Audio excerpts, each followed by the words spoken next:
How's it going, everybody? It's John Lowe's Fox. Here's my channel where I talk about anime, video games, cartoons, most notably Sonic and Ninja Turtles. And today I am doing a live stream. So, anyways, I won't be really too loud or anything. But I'm gonna be doing a little drawing stream. So if you guys have any questions or if you want to talk and stuff, I've already seen the Sonic 3 movie and whatnot, so you can't possibly spoil me now since I already watched it. But anyways, but a heads up for anyone that's jumping in, I already put this in the title and stuff in case you don't know. But there might be some possible spoilers and all that. So if you want to see the Sonic 3 movie, I advise you go watch it before you come here. Okay? And if you don't really care, that's all well and good. But anyways, give me 1 second, guys.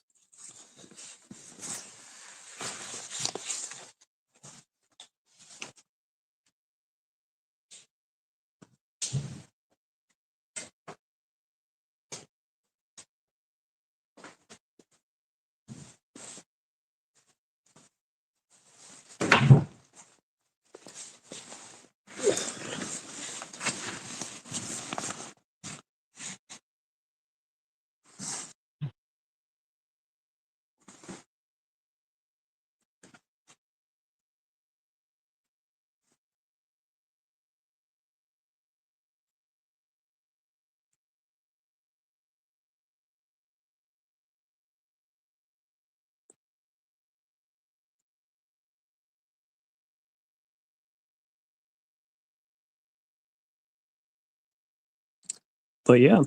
But anyways, I wanted to do like some drawings and stuff of like, well, as you can tell, of some dragon girls and whatnot. But yeah.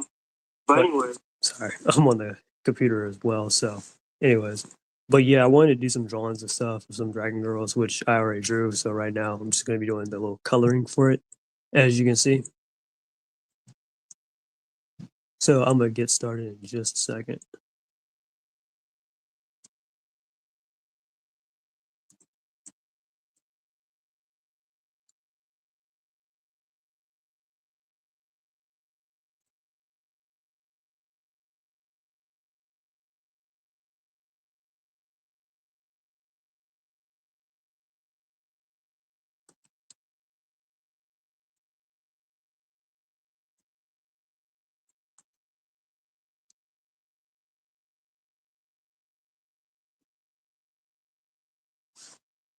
All right, let's get started.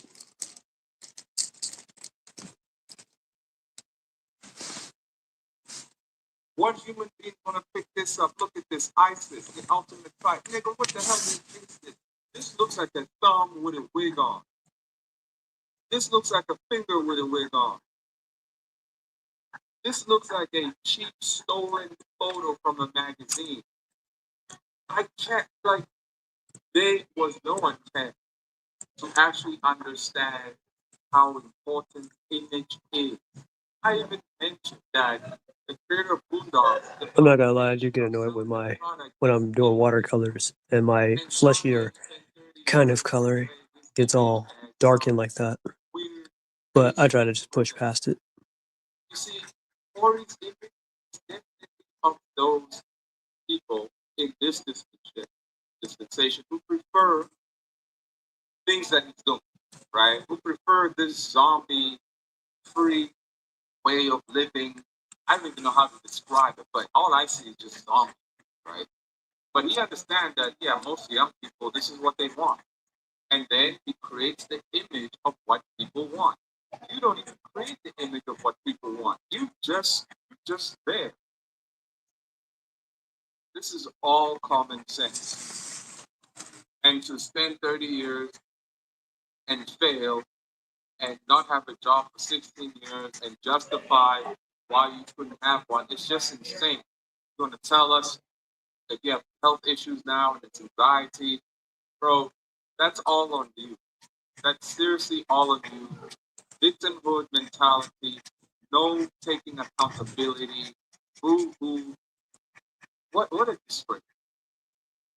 What a utter disgrace.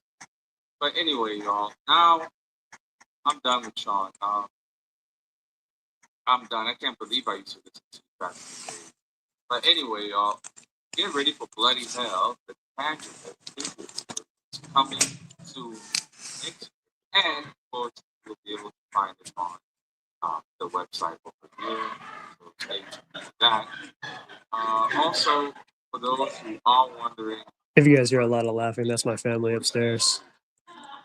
um, yeah, so Currently, right now, I'm not. As you can notice, I'm not in my normal setup. I'm actually over my nana's house.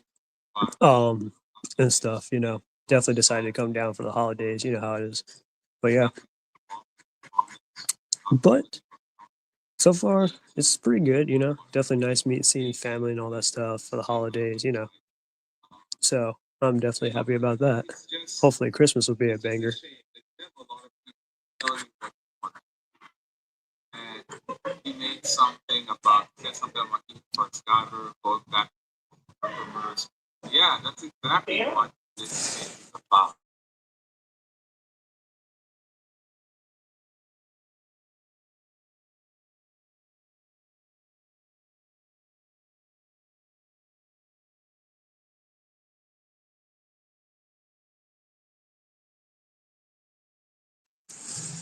Oh well, not my fault you retarded. It's all on you now.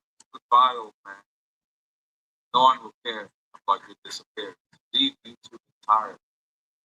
Go ahead and live off food stamps. Lazy, generous loser. Anyway, y'all, that's it.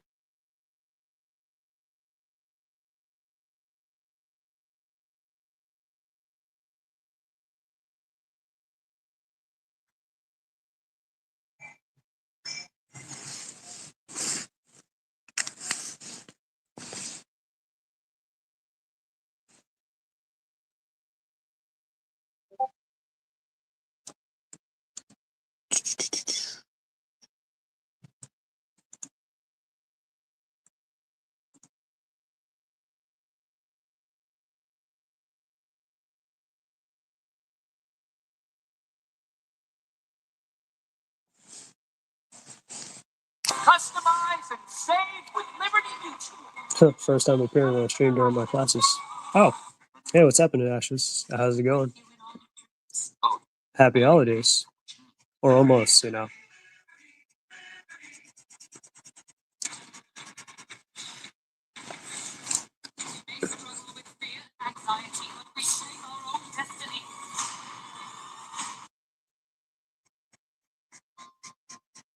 Oh, yeah, today's Monday too, isn't it? So that's probably why you're in classes, because normally I do this on the weekends. So that's probably why.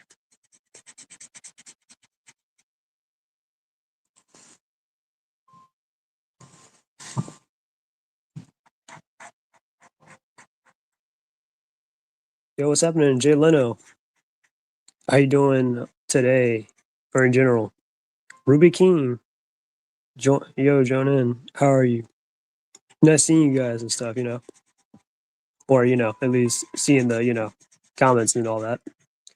Anyways, doing some coloring and all that stuff, some Dragon Girls. Since if you know your Chinese New Year's, it's the year of the dragon, and I probably should have done this a lot sooner, but I was like, well, before it's the end of the year, let me do some drawings and all that stuff. So I drew some Dragon Girls and all that stuff. So I'm about to color in 10 drawings on this stream, at least 5 at best. But yeah, yep. And then next year will be the year of the snake. Last year was actually my year, which is the year of the rabbit, since I was born, well, in that, your hemisphere and all that. You're enjoying your Christmas week? Oh, yeah, definitely. I just got back from I was on a road trip the other day. I kind of mentioned in your stream the other day where I was like, yeah, my family was on like a small little road trip back to where I'm originally from, which is Maryland. So that was like a 7-8 hour drive, but it wasn't bad, you know.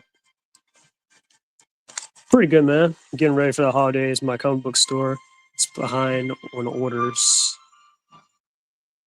My comic book store is behind on orders. Haven't read issue 4 of TMNT. What was issue? Oh no, you're probably thinking issue 5. Yeah, yeah, yeah. I haven't read it either, honestly. But I'm not gonna lie to you though. My what you call it, comic book store was late on one of the comics and stuff for the IDW and Dynamite. They were like, yeah, their truck was supposed to be here sooner and all that stuff, but yeah, but it happened the day before, so or I mean, not the day before. It showed up the day after, so I was like, well, that's nice, I guess. So at least I got the comics and stuff. The Leo is issue 4. Casey's issue 5. Oh snap! Casey's going to be finally appearing. I'd definitely love to see that. Wait, nah, Leo was issue 3. Donnie, I think, is issue 4. With yeah, the dead rat thing and all that. That was crazy. What comics did you buy? Um, so when I went there first, before I found out, which I probably should have called ahead, but I bought Red Sonja, the original Marvel comic run for Red Sonja, like one issue or so, and some Wonder Woman stuff. Because I'm interested in learning more about those characters and kind of taking some like examples from like the art and all that stuff, you know. And then when I went back the next day, because originally I was there to get Sonic, and then I went back and got Sonic and all that stuff. So yeah. Oh yeah, damn, forgot. Yeah, it's all good.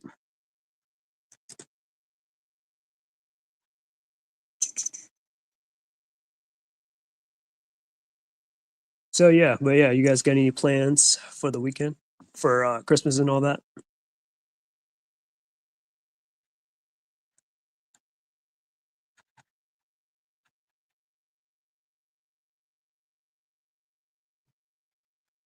And by the way, I'm actually recording off of my new phone for the first time. Um, yeah, I just got a new phone and everything a couple of weeks ago. Um, Battery's pretty good, whatnot. Quality on the phone and all that stuff, like recording and all that stuff, taking pictures is really good. So that's a plus.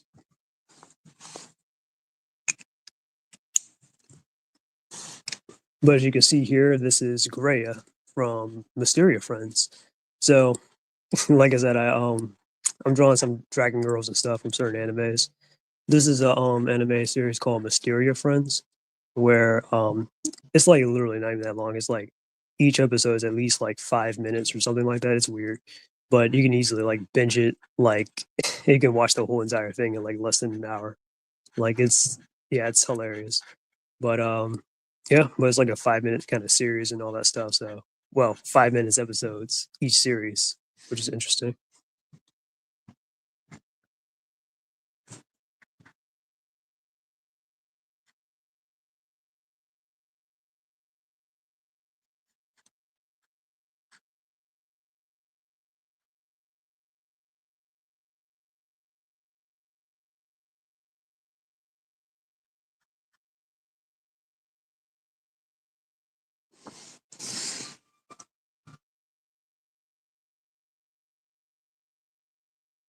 I definitely do want to make an animation before the end of the year and stuff, or at least the next couple of days. I do have one of them working on, but it's not exactly for this channel, so or it's like for some personal reasons. But I would definitely make an animation and stuff. I was thinking like I don't know, like definitely something a little bit more action related, kind of like how I did the Felicia thing with Fei Long.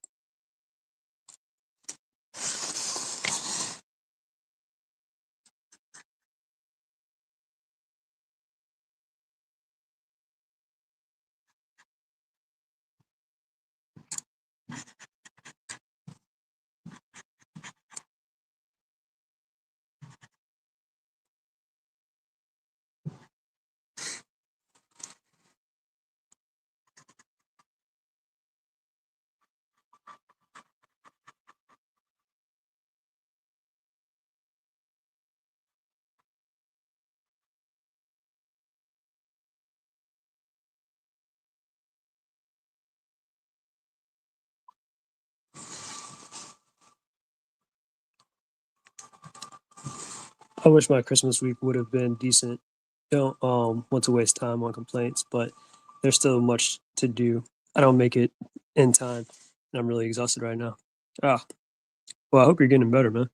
Yeah, because I remember you were saying before how you're feeling a little bit what's the word I'm looking for? Like fatigued or like um dry or something like that about like just or numb about certain things and all that stuff.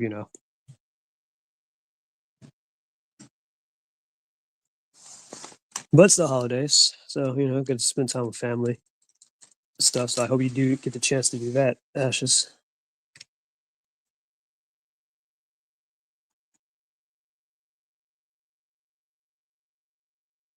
But anyways, but yeah, like I said, Mysterio Friends. This is the one of the main characters, Greya and stuff. She's this dragon girl and all that stuff that goes to like some kind of sorcerer school or something like that.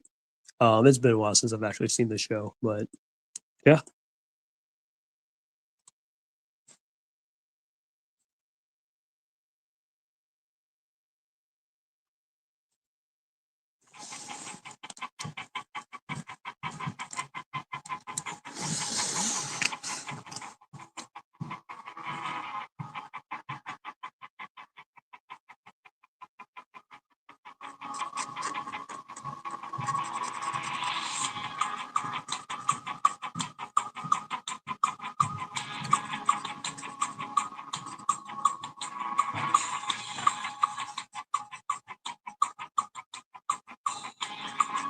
So yeah, did any of you guys see Sonic 3 yet? Only in February. Only got 2 weeks till my exams. Oh well, I hope you do well. Plus, you got plenty of time to study anyway, so you know. All right, gotta get going. Enjoy the stream. Thanks. Thanks for dropping by, Ruby King. Hail to the stream.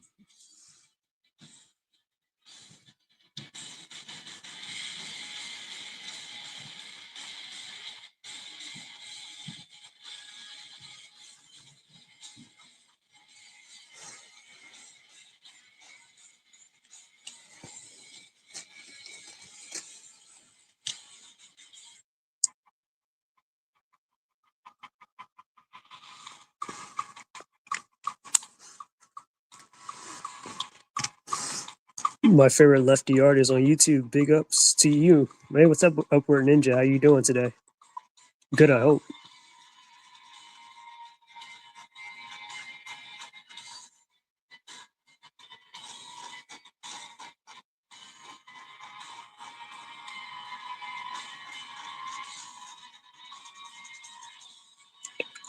But yeah, are you enjoying the holidays and stuff?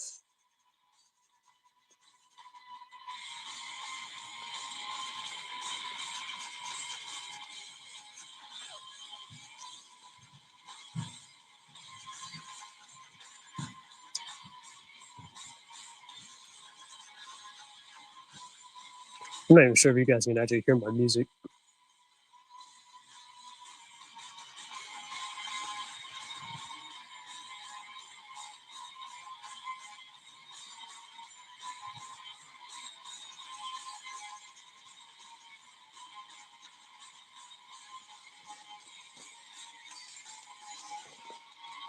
Going through the madness right now. Next 2 days for us and family time. Oh, okay. I hope it's good madness, not crazy madness, you know?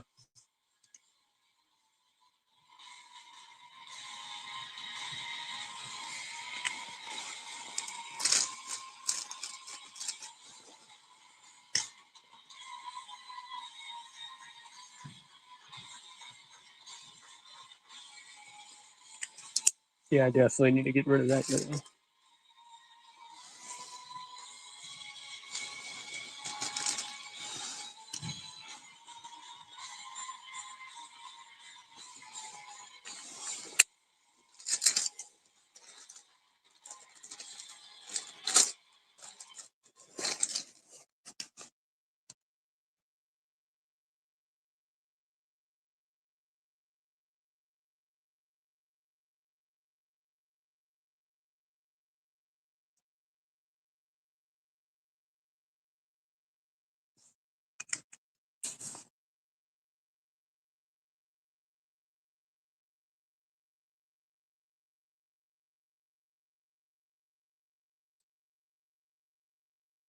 Do you think Marvel and DC will ever come up with new heroes and villains?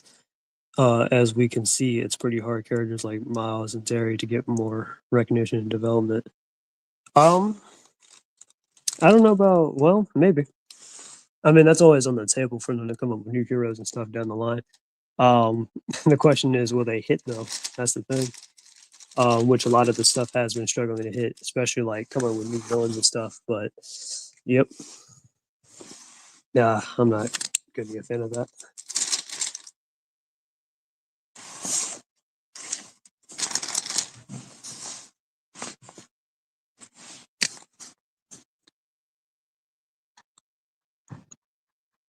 But yeah, seems like a lot has happened. The Sonic 3 movie has come out, and it is beating the crap out of Mufasa and stuff as we speak.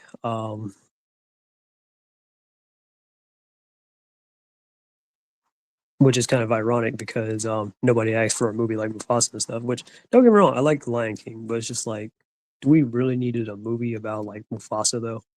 About like seeing how he becomes Lion King because we know it's kind of like oh he was just born into the role, but knowing Disney and these type of shows, they're probably gonna retcon it or something and be like because I think they try to retcon Scar and Mufasa being brothers, even though that was the whole thing that they're actually twins.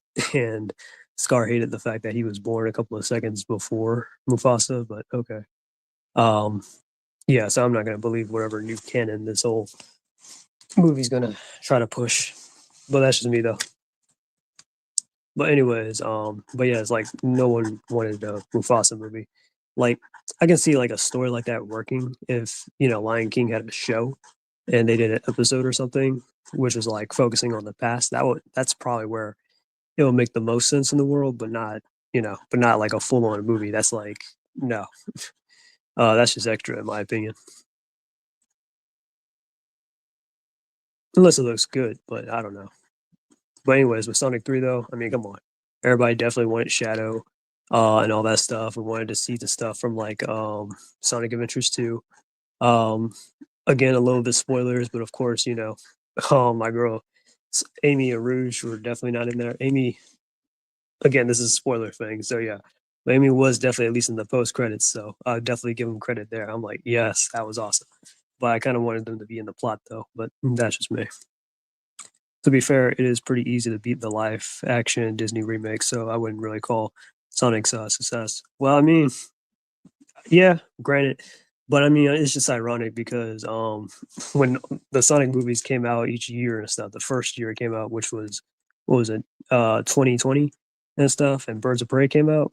Yeah, Sonic beat Birds of Prey, and then a couple years later, it beat out Morbius, and then the yeah now this year it's being out Mufasa. So it's just ironic how Sonic kind of reigns undisputed. And I'm not saying that those movies are perfect. I mean, those movies are just they're solid and stuff and really good. Like they're really solid and good. Like good little flicks and stuff. To take a family out and stuff like that. Because even I might have some of my qualms, but yeah. But with the Sonic 3 movie, I don't really have any problems with it, like at all and stuff. Even though I didn't really find the jokes to be that hilarious, um, because I already seen it in the trailer and I was like, okay, some of the jokes, yeah.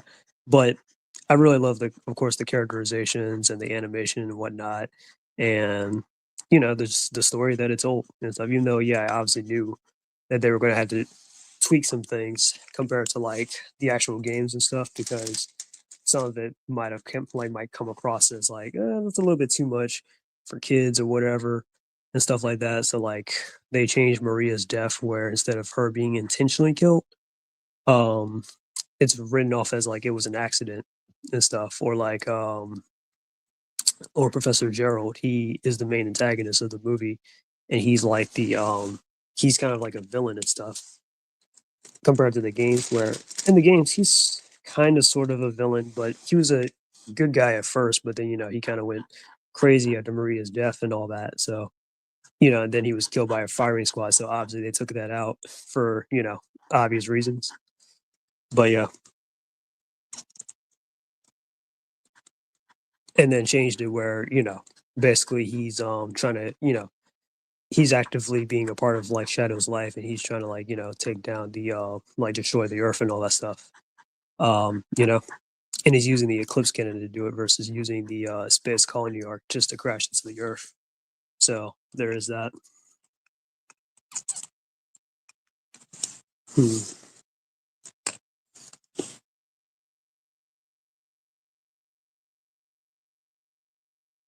I'm thinking, should I really add any more to this? again, it's not really to be pride, proud about it since Sonic is completed with absolute crap. Mm, Still a good movie though. I mean, we rarely get any good movies. Like, even we're not talking about like, okay, fine, we're not talking about Mufasa or Disney remakes and stuff. Even like this year, I can't really think of too many good movies like that in particular, apart from what Deadpool and Wolverine. That's the only movie I would say this year that did better than Sonic 3. But hey, guess what? They both have in common. They actually gave people what they wanted and stuff, or gave the fans what they wanted, and that was a good movie, good characterization, fan service, all that stuff. So I'm like, yeah, like, what's there to complain about? Sure, there may not be like a whole lot of nuance to it, I guess, but mm, still enjoyable. And you just really can't ask for nothing more than just that. All right, let me play some music.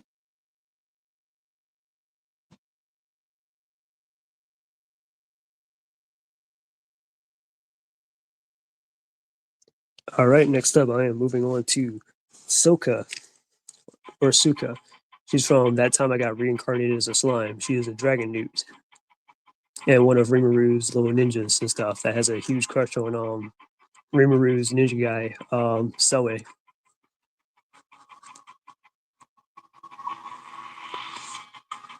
My biggest complaints about the movie are that they're still casting Jim Carrey as Robotnik and now Gerald. He's just not a Robotnik to me, just like he was in early Riddler in the Batman movies. Mm, I disagree. I mean, I understand he was a little bit zany as both and stuff, and that's the thing with like, especially with Doctor Eggman. I can tell you that right now. Again, Jim Carrey not my ideal choice, but but I think like acting, he's got that charisma. That's why people showed up too because he had that energy to play as Doctor Eggman and stuff. And Doctor Eggman is supposed to be like that kind of. Well, he's not supposed to be over the top. Where, like, I'll say this: the first movie, oh yeah, he was definitely a good Doctor Eggman. Second movie, he was kind of overacting a little bit, and then this movie, the third one, I think, yeah, he was a pretty nice balance with this, and then mixed in with a little sympatheticness from Sonic Adventures 2 and all that, and his feelings for his grandpa. But I still think that, yeah, he was pretty good in that too. I don't have any complaints. But yeah, and then Riddler, I think he was fine as Riddler. He was just definitely like funny and zany in there too. But yeah, that's why I thought he can definitely pull off doing Dr. Eggman and stuff. I mean, he did the mask and all that stuff, like everything.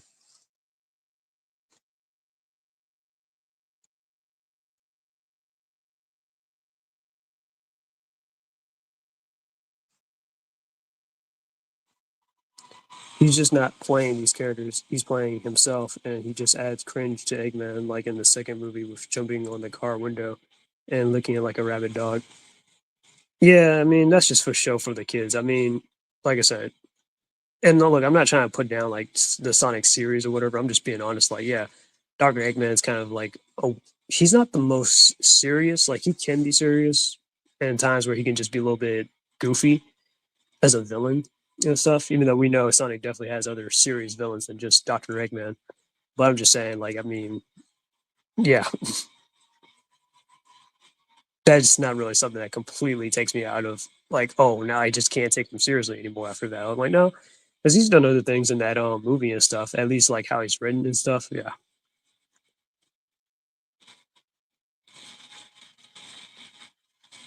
I hate to interrupt this moment, but we must put the body on ice or whatever he said from that first movie when he thought he killed Sonic. That was hilarious. It's like, geez, that was morbid. But yeah,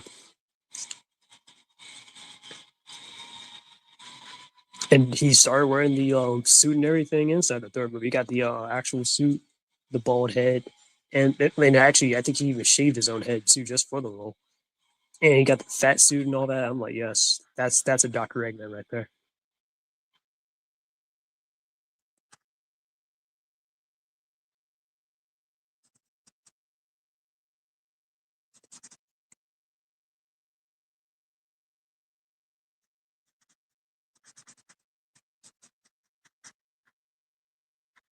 Anyways, but I will probably do a review on it though, but just not anytime soon right now. Because I want to watch the movie again. I'm actually going to go back in theaters and rewatch it, and take some notes and stuff. Well, I already have. Well, I can probably take. I don't have notes, but I guess still that's still on the table. But obviously, I'm not going to get it out probably before the end of the year or whatever. If I'm going to go as far as rewatching the movie, but you know, it is what it is.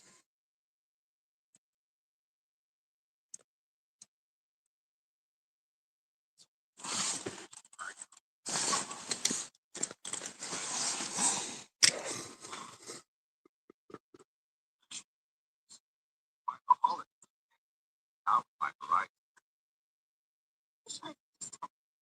All the time. So everyone's supposed to with formula yet. It's anything delicious. It's effervescent, it's extra rich flavor, it's packed with powerful. So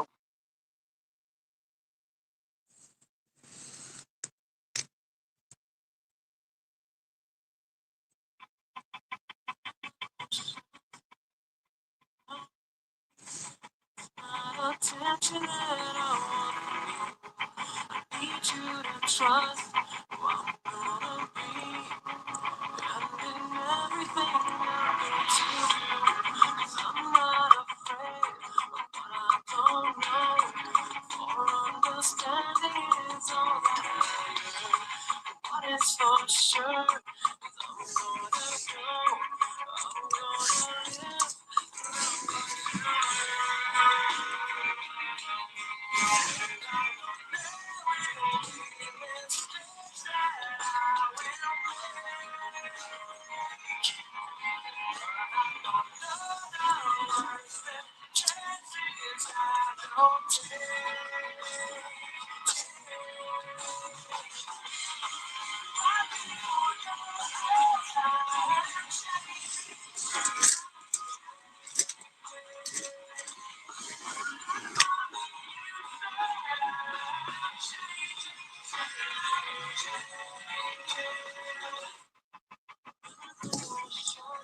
Shucks for me. Still, not as bad as movies' depiction of Knuckles. I just don't accept any version of Knuckles after '99. Consider his I almost said decapitation, depiction the best and still the most fleshed out. I mean, that's a fair opinion. I don't obviously agree with it because, I mean, Knuckles has had plenty of moments like in Sonic Adventures and stuff and plenty of times outside of just '99 where he was definitely a good character, but okay. Yeah, in the movies, I understand. Um, because I would say he's more like Starfire in a sense, where I was saying like, like 2003 Starfire isn't like the comic book version of Starfire too much. I mean, a little bit of some elements, but not like like an accurate depiction yet, you know, but still a likable character. But yet, movie Knuckles, I feel like, yeah, he's still a likable character, and he's still like yeah, he does like have some elements of Knuckles, but he's not, character wise, like, oh, that's not really how Knuckles completely acts. But I'm not necessarily against it, and I don't hate it either. And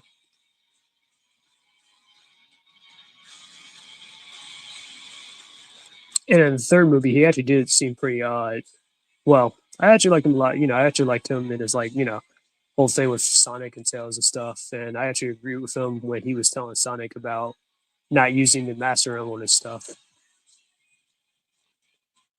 About not using the Master Emerald and stuff, because I'm like, yeah, Knuckles is right. Shouldn't really use it for like, I don't know, vengeance and stuff, like you agreed on. But Sonic wasn't trying to hear it. But and then later on, Sonic and when Knuckles and Tails went to go help out Sonic, and then later on, they made up with it and all that stuff, squashed it.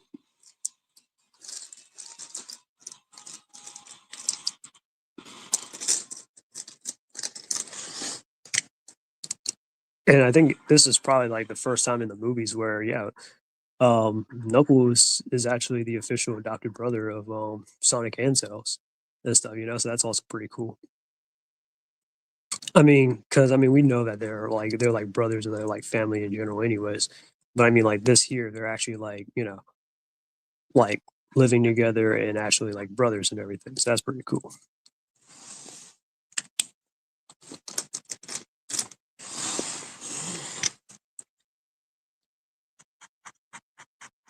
And yeah, what's crazy was that they were actually playing themes and stuff from the actual Sonic games and stuff like Live and Learn and all that, and a lot of Crush 40 songs. So I'm like, yeah, it was cool seeing Johnny Gallier and June Senoway's names on the big screen. Is I'm like, man, I bet they're happy and everything.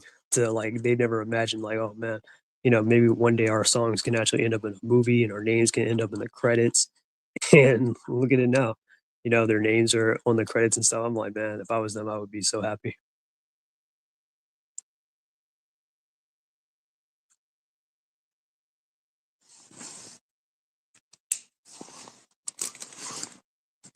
All right, Soka.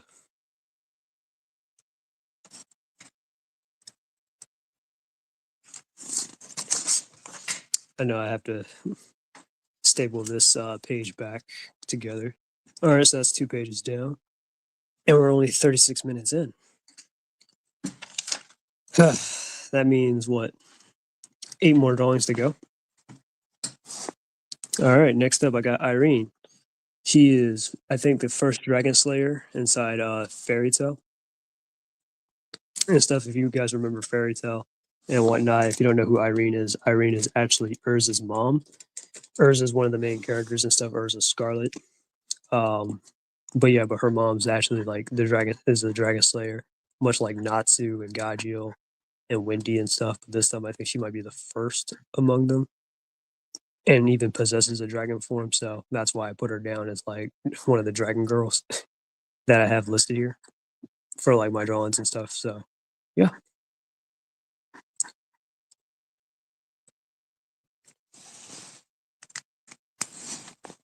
I guess if you're talking about 99, then you might be probably also referring to Sonic Underground too. Since Knuckles wasn't that did come out that year.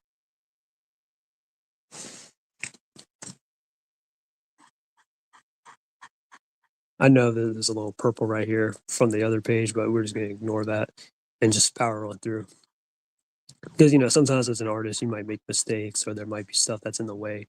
But you just gotta like mentally just like put it in the back of your head and just be like, well, let me just work around it then, you know.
All right, what to type in?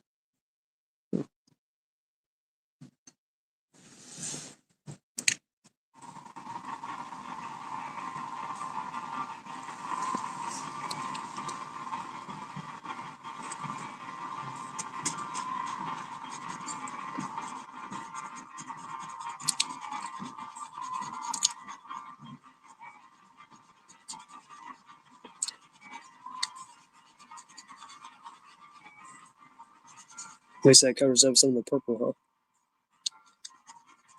But yeah, but I read.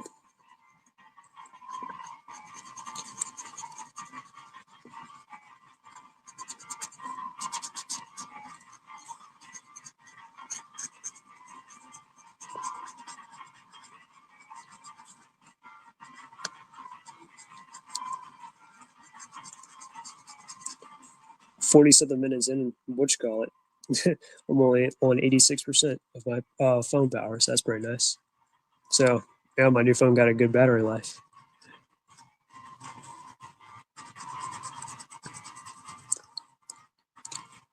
So, like I said before, I guess I put in the title description about that new Superman trailer that just got released.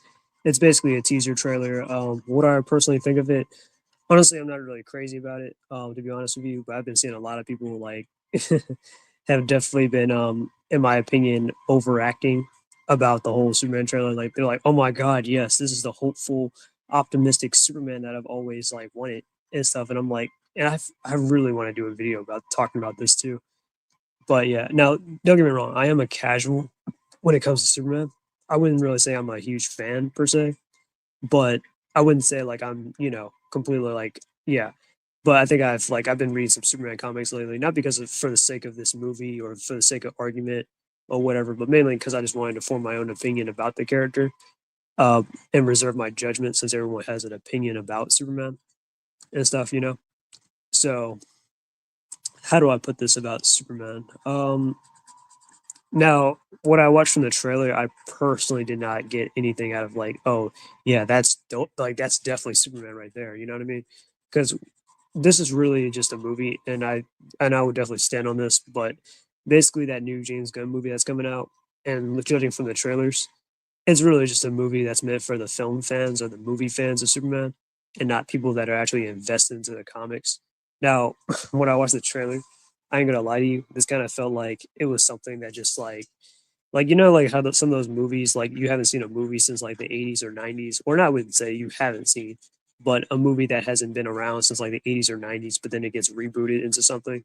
Well, just take away the context of like the fact that Superman's had ongoing comics since like the 30s or the 40s and stuff, and like just ignore that context or animated movies or whatever the stuff, or the Man of Steel, or the Zack Snyder stuff. Just ignore all that and just imagine, oh, okay, so this is like one of those like Ghostbusters or something. Even though Ghostbusters did good, I'm not saying it didn't, but I'm just saying that's kind of what that trailer reminded me of. It's just like this just feels like a movie that they're just trying to rehash that just came out a long time ago, basically, and they're just trying to recapture that. You know, but yeah. But the reason why I'm saying that I don't feel like it's going to be faithful to Superman is one, not only is it done by James Gunn, but already there's some stuff wrong about it, in my opinion. And I know I like to dance around with this whole thing, but that's because I really feel like Superman is not in character, for starters. Because the thing about Superman, and what a lot of people really need to realize about Superman, and is that the whole Clark Kent thing, right? Clark Kent is his actual personality. Okay, it's not this personality of, oh, he likes to be all dorky, nerdy, and he doesn't take care of himself. He's all gullible and stuff like that, which is an act to cover up his secret identity. We understand that from the old movies, but in the comics and all the other stuff, Superman does not do all that. Yeah, maybe briefly or whatever to kind of throw off suspicion, but he don't really like, no, that's not his personality or his character and stuff. We know that. Like when I'm reading, like, because I was reading some of the post crisis stuff, which I feel like that's more of a definitive Superman than anything, because they really like modernize him and reinvented his character. And this is the character that everybody kind of like goes back to. But his Clark Kent personality is his real personality. And as Clark Kent, he's not, again, he's not some dorky guy, or he's not some nerd or whatever, or some, oh, I'm sorry, Miss Lane or whatever. Like, no. Um, like, no, that's not Superman in my opinion. Because the thing with Clark Kent is that Clark Kent is very like he's into politics, he's into sports, he likes playing football. He used to run track back in school. You know what I mean? Stuff like that. He's like, kind of like your average man. Like, he takes pride in being a human and stuff. But this right here, I'm just like, nah, I don't, yeah. Or even as Clark Kent, like with Lois, he wanted to win Lois over as Clark Kent compared to like her being, because easily, yeah, he could win her over as Superman and stuff, because she would just be into him for his powers and not for him for himself. But guess what? Eventually, over the years, it took a while, maybe 5 years or so, but he did actually manage to get to Lois and stuff as Clark Kent, where she fell in love with him for himself, and you know they got married, and then, or actually no, they were engaged, and then Clark felt it was time to kind of tell her the truth about him being Superman, and he did, you know. But yeah, but a lot of people say, oh, but the Christopher Reeves movies, they're comic book accurate, maybe to like the Silver Age, because keep in mind the Christopher Reeves movies came out like in the 70s, right? And the Silver Age went from like I want to say like the 50s ish to like about the 50s ish to like about somewhere around like what year would it be? To like the early 80s, okay? And Superman had a reboot that was done by, or he was relaunched by John Burns, where he had kind of again from there reinvented the character and his personality and stuff. Where yeah, this time he actually does care about being Clark Kent, and people don't know that, oh, Clark Kent and Superman, well, because, or doesn't suspect that Superman has a secret identity, because like who would think that somebody as powerful as Superman will want to live life as like a human, like why would he work a 9 to 5 and stuff like that? Well, yeah, that would be Clark Kent, that would be Superman, you know so that's why most people would just assume like, nah, I just can't see it. Like, why would Superman like humble himself like that? So yeah, that's kind of what I think so far. I'm just like, yeah, as far as the trailer goes, I'm just like, there's a lot of wrong with it. Like, Mr. Terrific, as far as his costume goes, is okay, but everyone else's, like, including Superman's, is awful. Superman's costume is pretty bad. They do that thing with the Marvel comics where they got like the lines and stuff all over it and stuff, and it's just like, why are you putting so many unnecessary lines on the costume? It's a very simple suit. The logo looks terrible and stuff, and what else about that suit that is just so bad? Actually, yeah, I even took notes. Let me pull this out real quick. Hang on. I'm just coloring Malene. Yep, Malene. I'm counting her as a dragon girl and stuff. Here, she's a dark lord or demon lord from from that time I got reincarnated as a slime.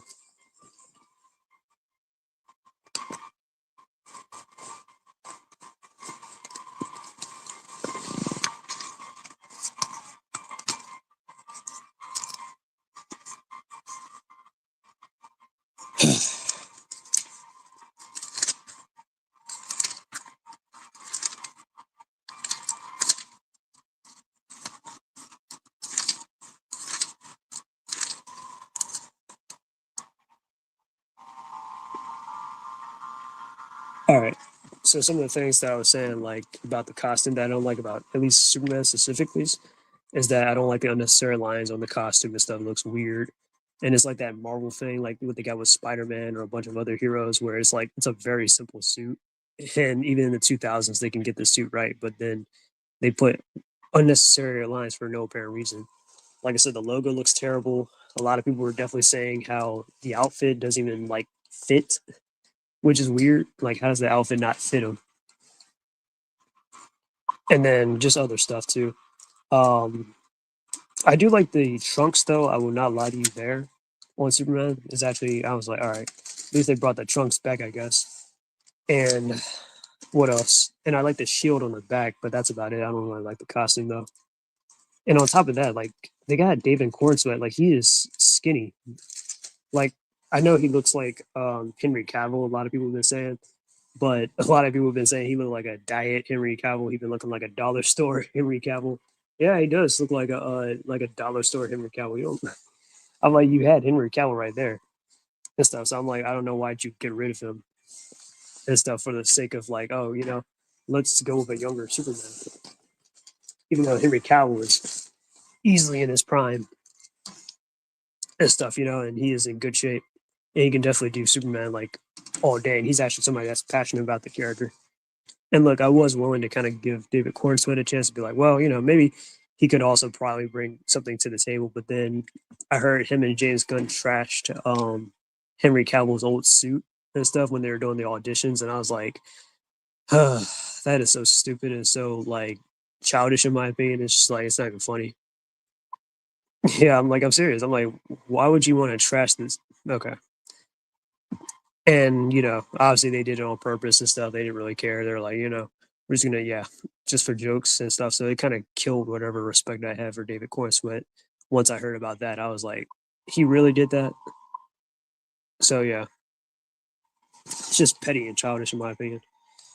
Honestly, probably under unpopular opinion, but Superman is usually more interesting as a character than Batman. Even in the '90s, DCAU actually had a story arc in development than broody, dark, creepy cosplayer. I wouldn't say that's Batman's character or that's boiled down to his character, but yeah, I can understand it though. Ashes, and stuff. I'm not saying like I disagree or agree. I'm just like, yeah, it can go either way because they're both interesting characters and stuff. I do think their sidekicks are a little bit more interesting when you think about it, but yeah, it's not like that's a far fetched like idea though that Superman is a better character and stuff. He is more so the face of DC than Batman, though. I will say that. And yes, I know as hard as that is to say, or not even hard as that is to say, but hard as for that to believe, like for people to believe. Yeah, Superman's more so the face of DC than Batman, or at least represents DC better compared to Batman. Even though I understand Batman's like the most popular guy, and people will like turn to his stuff a lot more because it's Batman. But yeah, but Superman is technically like the first superhero, and pretty much like his personality, his character, and everything has made a huge influence on like the superhero genre itself. So I'm just saying, like the secret identity and everything, that's all, yeah, Superman.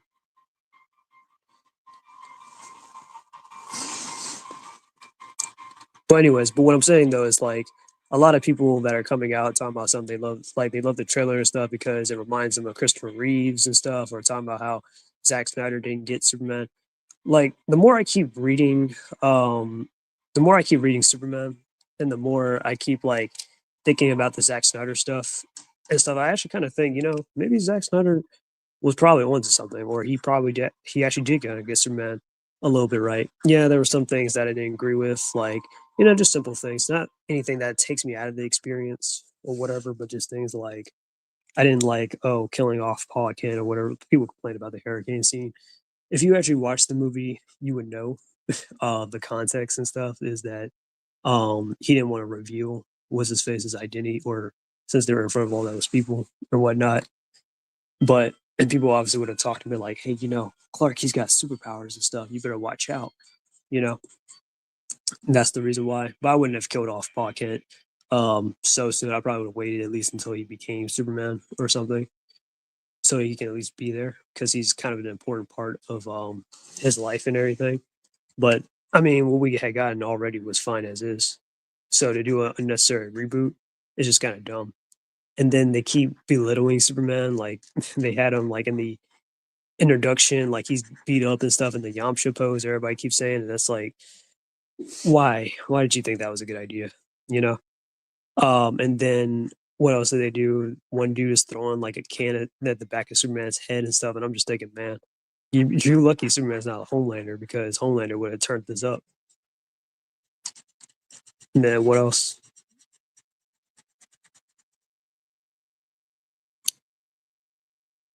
And then on top of that, Creature Commandos, the current James Gunn thing, they introduced Superman where he's being crucified. And this is the first time we get to see like, oh, I'm like, you really think James Gunn respects these characters? At least not to like cuck them or whatever. It's just like that's dumb. I'm not saying like Superman can't show signs of being vulnerable and stuff, but it's just like, ugh. Anyways, besides, I rewatched Massive Phantasm and think it's overrated mediocrity. Romance just casted away all the plot with Phantasm and made the Joker look more like a cameo glitter than the character. Well, Mask of Phantasm was a good movie. I don't know about that, Ashes. It's a very short movie. It's not as long as as I would remember it. It's like an hour long, basically. But yeah, Joker's the main villain in the movie because he is kind of tied with Phantasm's origin of like killing her dad, and then which this pushes her to become an assassin and stuff, and then go after those mobsters and stuff like that. Um, it kind of shows you the Batman animated series. Batman's like what pushed him even further to become Batman. You know, where he actually had a chance to like live a normal life with a girl that he really liked, and then all that's taken away again by crime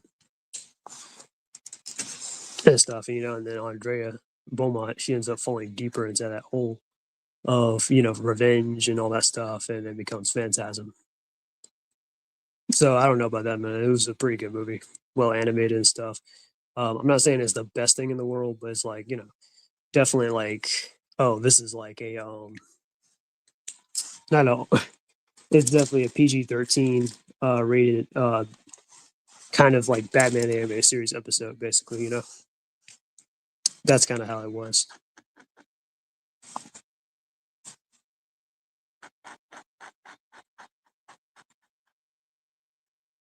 Oh yeah, and then on top of that, what I was saying about the belittlement about Superman, and then they got Guy Gardner in the movie, which is kind of it's dumb anyways that they're putting Guy Gardner and Hawkgirl.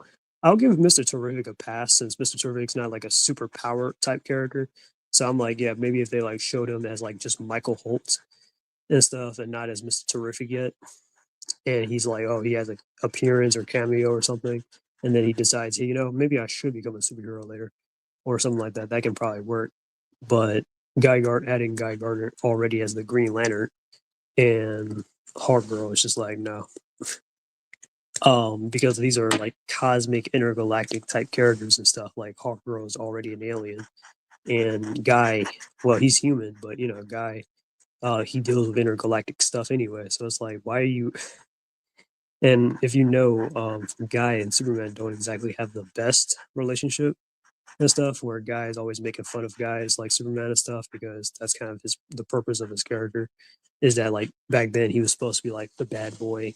He was supposed to be like, oh, I'm the guy that makes fun of traditional type superheroes and stuff like that, like Superman or Hal Jordan or whatever. He'd be like, um, why are you guys wearing them Halloween costumes or whatever? You guys are in your pajamas and stuff. And man, guys used to take shots at Captain Marvel, at Billy Batson and stuff.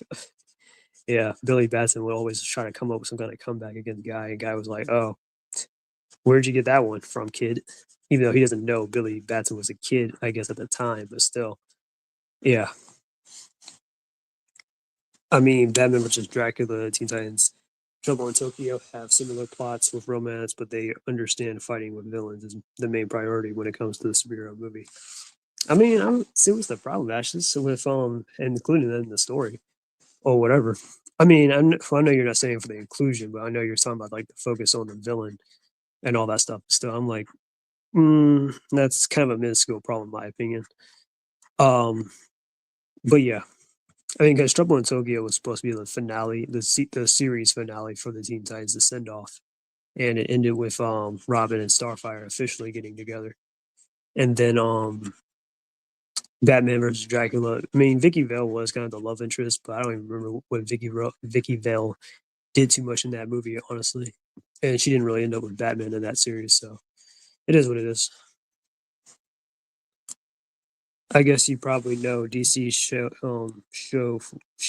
or shove, I don't know, Red X in season 5 of Harley Quinn series, right? What did he do to get this punishment?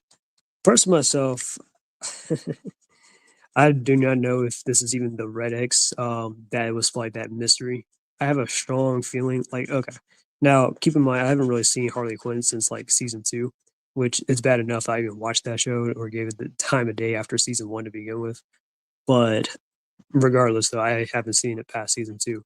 But I've seen some clips online, or I've like put some stuff together in my head a little bit. And what I think is, what's who is Red X? I think it's actually Nightwing. Okay, I'm not even gonna lie to you. It's probably Nightwing, because I know Harley Quinn killed Nightwing in the in that show and stuff. Because I remember, like, yeah, everybody was pissed off about it. You knew I was pissed off about it, and I was like, this is stupid. How, first off, Harley Quinn cannot kill Nightwing. That is stupid. Nightwing is a way better fighter and everything than Harley Quinn. So it's like dumb how they even like, yeah, ruined him like that, because Nightwing, and I would even argue Nightwing is a better fighter than Batman even, because Nightwing has actually fought Batman to a standstill and stuff, and actually is a lot more faster and everything, and he's actually defeated Ra's al Ghul, who is just as skilled as Batman. So it's like, yeah, so why is he losing to Harley? That doesn't make any sense. Um, Most of all, he lost to Harley while she was sleepwalking. That really doesn't make any more sense, you know? But anyways, so I know Nightwing kind of came back because of a Lazarus pit or something. So it must have made him crazy, and he wants revenge on Harley. So my assumption is that he's probably going to throw on the Red X suit and stuff, which is a little bit of a, oh, this is the, oh snap, look, it's Red X. But it's really just Nightwing wearing the Red X suit to probably get his revenge on Harley for what she did to him, I guess. But we'll have to wait and see. But I'm pretty sure that's the thing. So I'm not really like too surprised or taken back by it. I'm just like, yeah, it's obviously Nightwing. Just like the Arkham Knight being Jason Todd, like, come on, everyone knew that.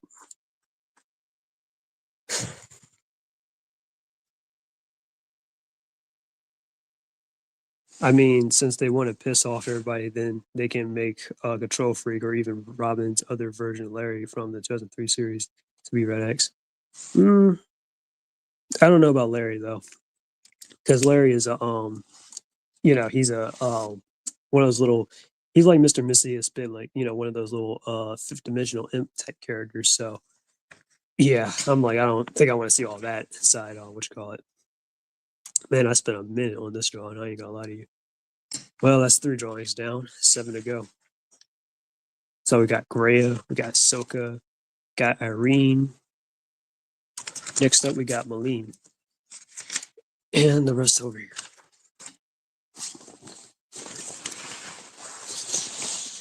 Let me get my keys real quick. Because I'm going to sit in a chair this whole time.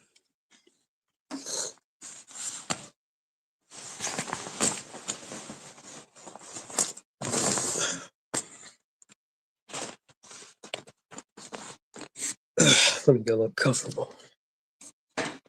All right, it's a little bit better, but let me try to fix my setup.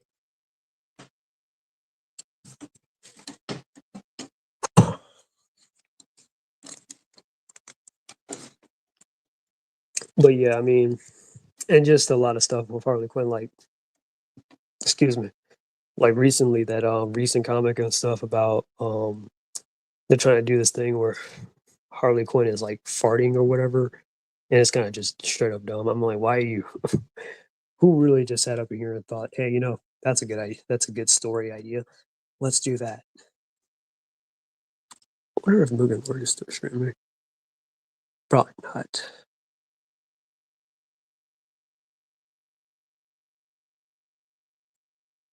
Yeah, so I don't know. Like honestly, and this whole weird SJW um DC Marvel thing that they got going on or whatever, or bad story kind of thing that they have going on with DC and Marvel, it's just like, good God.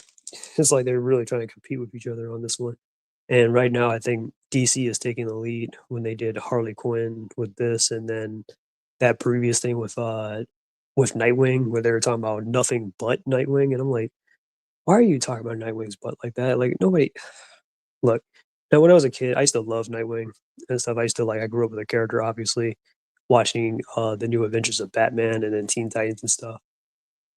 So Nightwing's a very awesome character, right?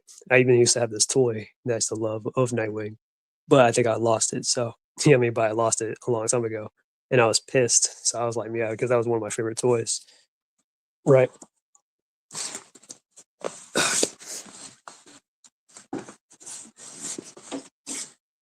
And that was like one of my favorite toys back then. But hey, it is what it is. But regardless, though, what was it saying something about Nightwing? But I do not want to think of Nightwing in that in that way. Like it's weird that they thought that, hey, that's a good idea. Let's talk about Nightwing's butt in one comic or so, or do a series. And now they're talking about let's do a comic book about Harley Quinn farting and stuff for like 30 something pages. It's like, what are you guys doing with your lives? And what makes you think that anyone's actually gonna like that doesn't have this fetish, by the way, would actually pick that up? Like that is so disgusting. Like I'm like, no, no, don't even order. Like comic book stores, they better not order that in stock or anything. That is so weird. Like, no. Anyways, what else has Ash just said? Remember the hate group from the TMNT series who wanted to detonate the nuke in New York? I was just really surprised to find out that they were anti-communist and want to cause World War III in Mirage Comics. Yeah, I think I know what you might be. Well, I don't know. Maybe you probably just checked that thing out, but yeah, I think I remember watching a video by Tatsuruzu and stuff when he did a little thing on that. So that was pretty cool.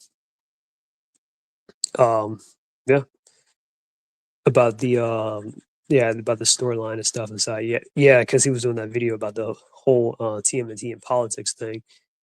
And yeah, it's so weird how, and we got these weirdos that are trying to come into our circles and stuff, trying to be like, oh yeah, well I've always been a Ninja Turtle fan, but TMNT has always been political. No, it hasn't. No, it never was. It was never like, oh, supposed to be political or anything crazy like that. That's so dumb. Or, oh, April has always been white, so now she has to be black and stuff. It's our time to shine. Don't put this on me. I'm black, and I don't want April to be black. I want her to stay how she is. We want to talk about black characters and then focus on actual black characters and stuff. Like Angel, Carter, Silver Sentry, whoever. I don't care. But hey, I don't see them getting used anytime soon.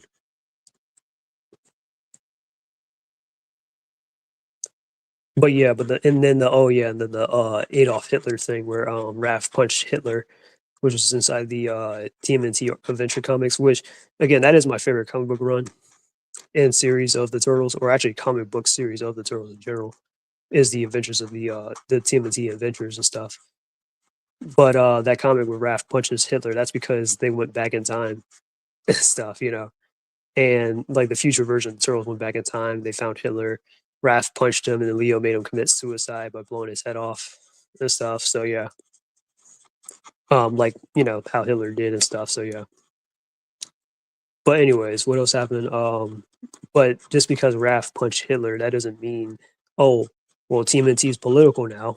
Like, no, like you don't have to be a political person to know that Adolf Hitler is a complete garbage person.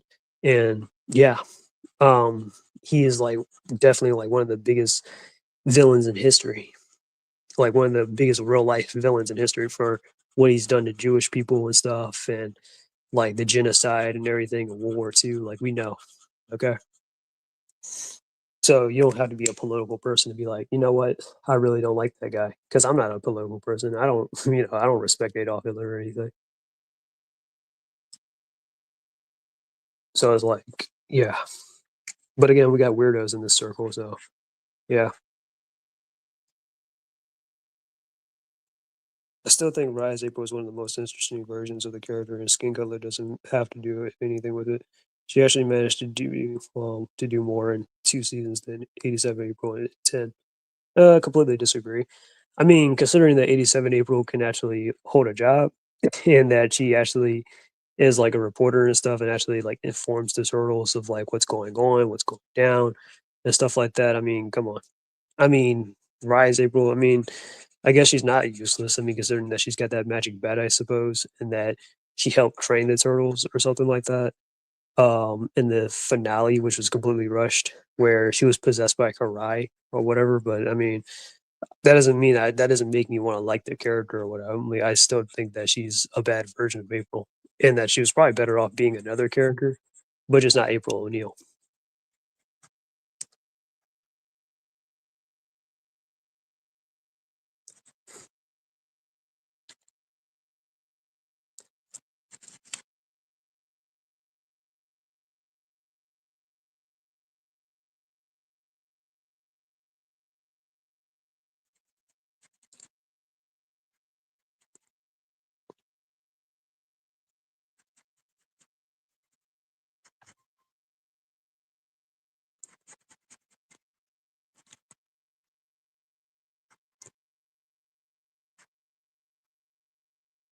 To be fair, with such a buffoon and utter shit like Mr. Thompson, it's a miracle how people still work on Channel 6, especially April and Irma.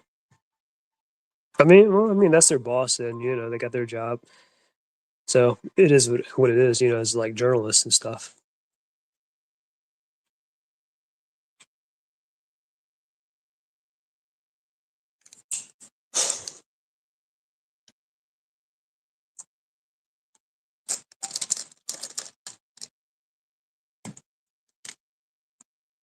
I am like an hour and 20 something, 12 minutes in.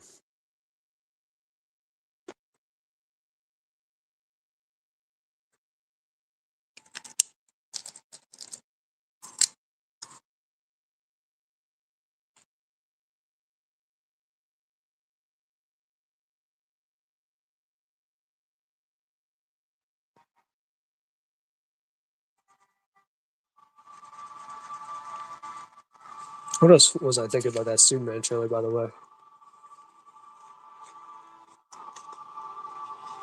Let's see. I didn't like the belittlement of Superman. I hated the costume. Um, music. Don't personally. Oh yeah, yeah. I do not like the music. I know it's supposed to be a thing on the whole Richard Dahmer thing, but I'm just not really a fan of it. With the whole remix and stuff, I honestly kind of felt like I had a headache just listening to it. To be honest with you. And I'm not exaggerating too. I really did feel like I had a headache listening to that music and stuff, because I'm just like, you could have made anything else. And I don't like James Gunn's choices when it comes to songs in general and stuff. And it's not like I hate the music itself per se. I just don't like how he just be blasting that stuff like at the most random scenes ever to kind of make it sound funny. And it's just like, it's not funny.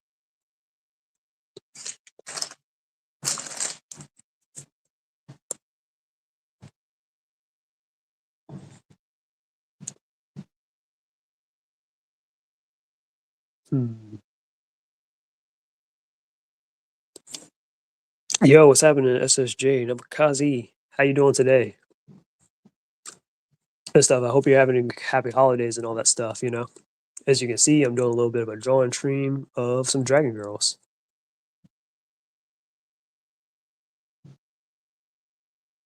And I'm also listening to music at the same time. So, yep.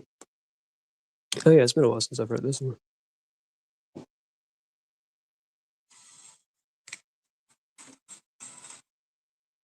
I'm good and enjoying the holidays. How about you?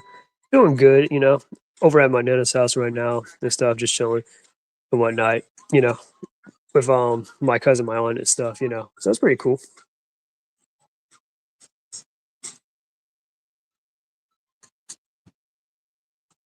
My mom's kind of working for the next couple of days until Christmas. So she's got tomorrow and then Christmas she's off and I think she might have to go back to work. So that kind of sucks.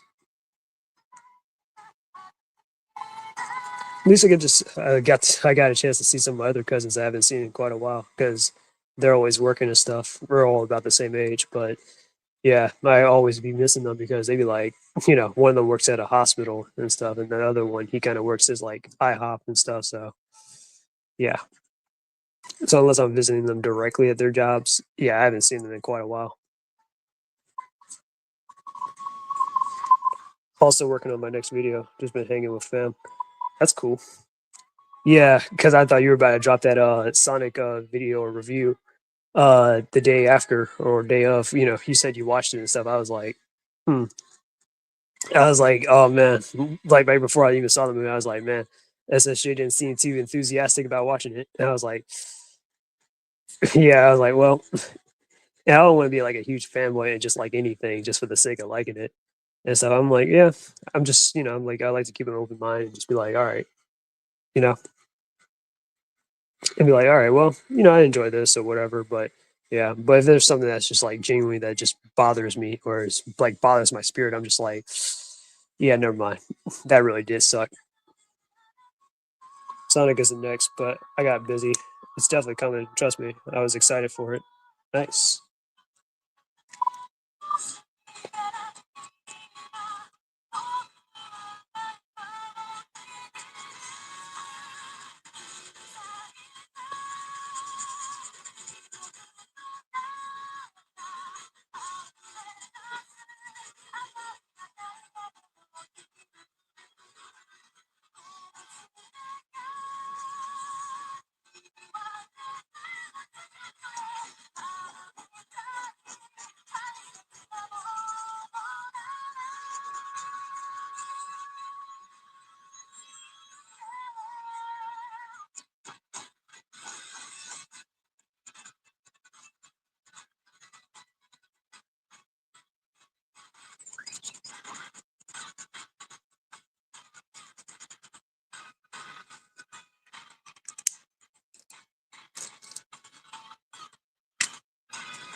swear I cannot remember that song, or at least search it up for the life of me.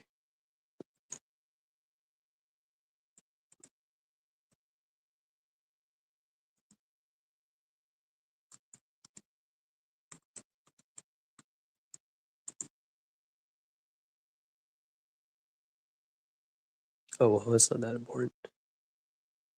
Do, do, do, do, do.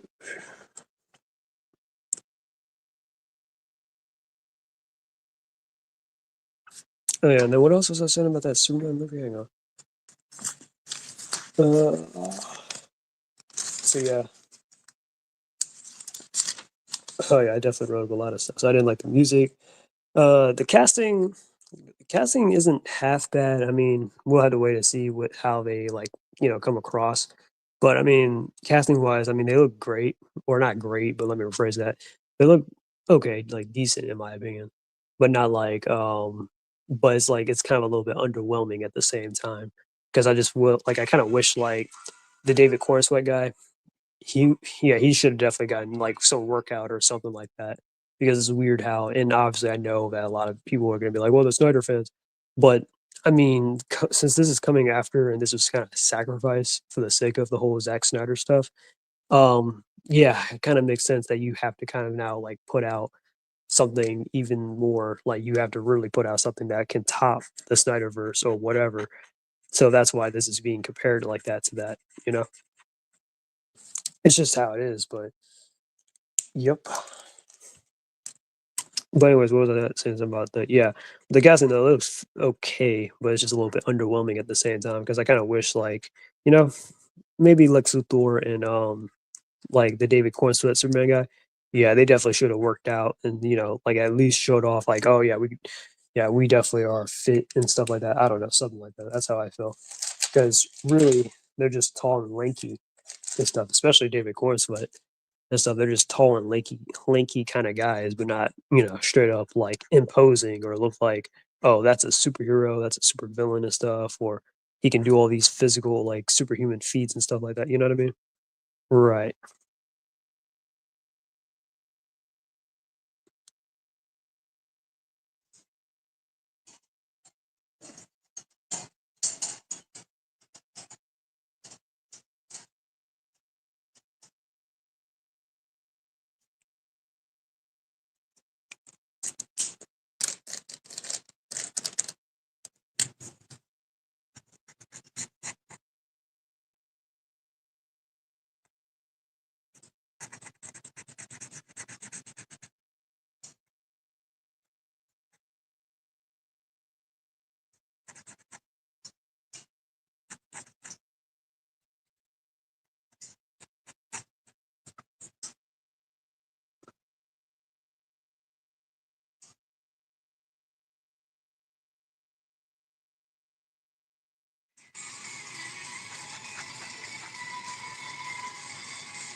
To me, Nick Hulk's Lex doesn't come across as imposing at all.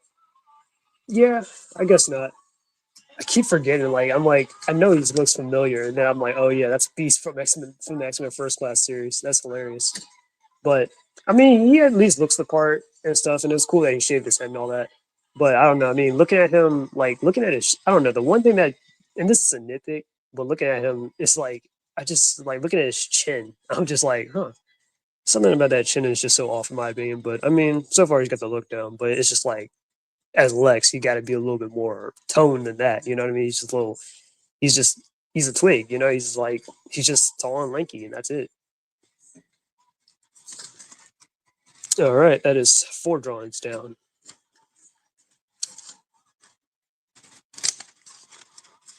Oh shit.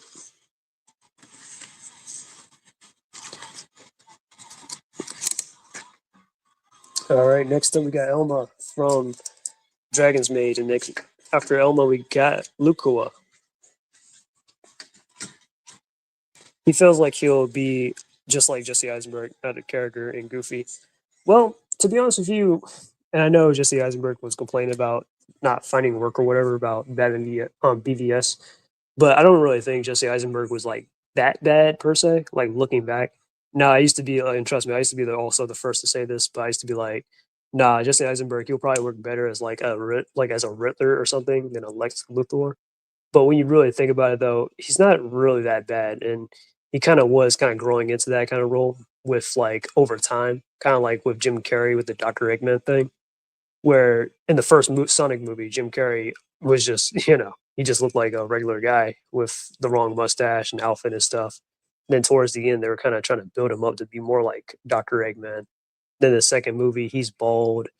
Then the third movie, he's bald and fat, just like Doctor Eggman, and he's got the suit. So they could have done that actually with Jesse Eisenberg if they spent more time on him. But he only had BVS as his only chance. And then he had that scene in Justice League, which he really did start to look a lot more like Lex Luthor in Justice League, where he had the suit on and stuff, the bald head and all that stuff. I just wish that he should have probably been a little bit taller, I guess, but it is what it is. I did rewatch it. I disagree. He's that bad. Jim Carrey still doesn't work for Eggman, but we accept it because it's Jim Carrey. True.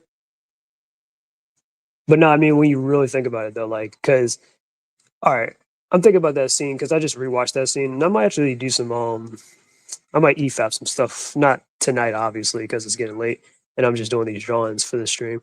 But I was thinking about EFAPing some scenes from Man of Steel and stuff, because I feel like a lot of people are from BVS and all that stuff, and I'm like, a lot of people really give this like stuff a lot of crap, and I'm like, it's really not that bad. But like, what was I saying with Jesse Eisenberg? Because I rewatched BVS and I was like, or I at least saw the Ultimate Edition, and I'm like, he's actually pretty nice in here. But like, remember that scene where he kidnapped Martha Kent and was like torturing her and stuff, and he was like flexing on Superman and stuff. And I'm also reading the comics too, right? And in the comics, Lex Luthor actually has done some of those things where what do you do in the comics? Well, in the comics he actually did make a machine where he actually did find out Superman's secret identity and found out that he was Clark Kent. But the thing about Lex Luthor was that he kind of refused to like believe that it was Clark Kent because he was like, there's no way that Superman will humble himself to become somebody like Clark Kent. That doesn't make any sense. Like, why would somebody with godlike powers, godlike strength, and all that stuff? Why would he want to like just be like like someone else? Makes no sense, right? But Jesse Eisenberg's Lex Luthor, he just found out, and he didn't really like second guess it. And then what else? And then the whole torturing Martha Kent thing. In the comics, one time when Lex Luthor was looking into Clark Kent and trying to find a connection between him and Superman, he actually did kidnap Lana Lang when she had found one of his men and stuff.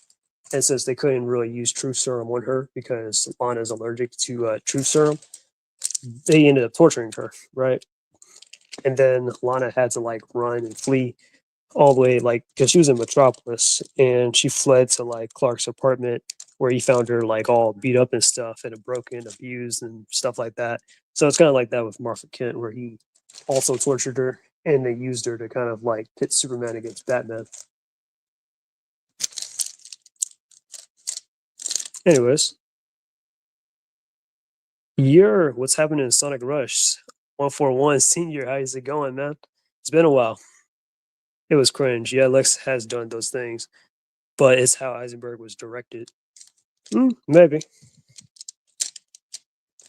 But then again, it could also be like, because I'm not sure if you know this, but like in the 90s comics, because this is a little weird, but Lex kind of started off, at least in the John Burns run, which is like the reboot to Superman, where he was like this overweight, like he was this overweight bald dude and stuff, obviously. And then later on, like he got sick and stuff and he was dying because of kryptonite poisoning. So Lex had built a different body for himself, like a clone body. So like this, like he built himself a clone body. So he put his own mind or whatever inside the clone body called Lex Luthor 2, where he was pretending to be like his Australian son or his long lost, illegitimate, yeah, yes, like his own illegitimate son or whatever for the time being. And so he can build himself like a stronger body. So it could be something like that. Nah, just drawing. Sweet. What are you drawing, Sonic Rush? So that's what I'm thinking with Jesse Eisenberg is like, yeah, they can take some things from Lex too and stuff. Because Lex is also putting on an Australian accent as well with that whole thing, which is kind of funny. And not to mention, he also had a relationship too with Supergirl, with Matrix Supergirl. So that was also kind of weird. But yeah, some Godzilla kaiju's. That's pretty nice. Just drawing some dragon girls or coloring them in, as you can see, while listening to music. Hmm.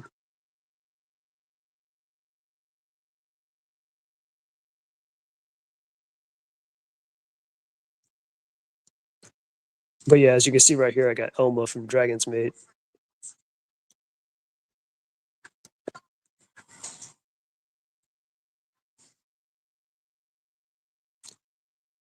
But yeah, but don't get me wrong though. I would say like a good live action Lex Luthor would probably be like Michael. I cannot pronounce that man's name.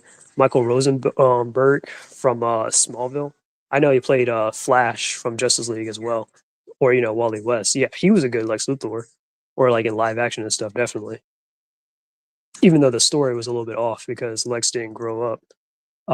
He didn't grow up rich or anything. He was, he I wouldn't say he was in poverty, but he wasn't like, he had a pretty humble beginning and stuff, and then he worked his way up to becoming a billionaire and all that stuff. Nice. Sweet. I definitely got to check out your kaiju drawings though, later though. So that would be pretty cool, Sonic Rush. Probably in like the Discord chat or something. Oh yeah, by the way, I know Larry Hughes is definitely mad about the about Sonic 3. I bet.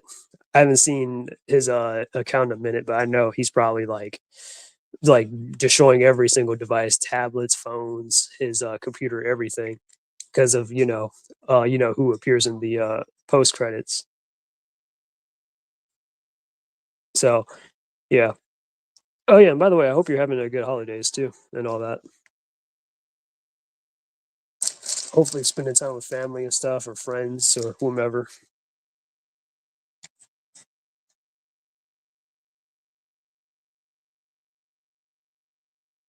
He is. I knew it.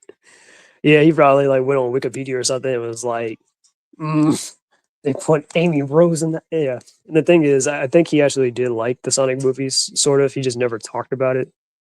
And then he didn't really choose to like watch it since they weren't really putting the Freedom Fighters or Sally in there. And then, yeah, he's probably like, oh, they're gonna put Amy Rose in this and not Sally.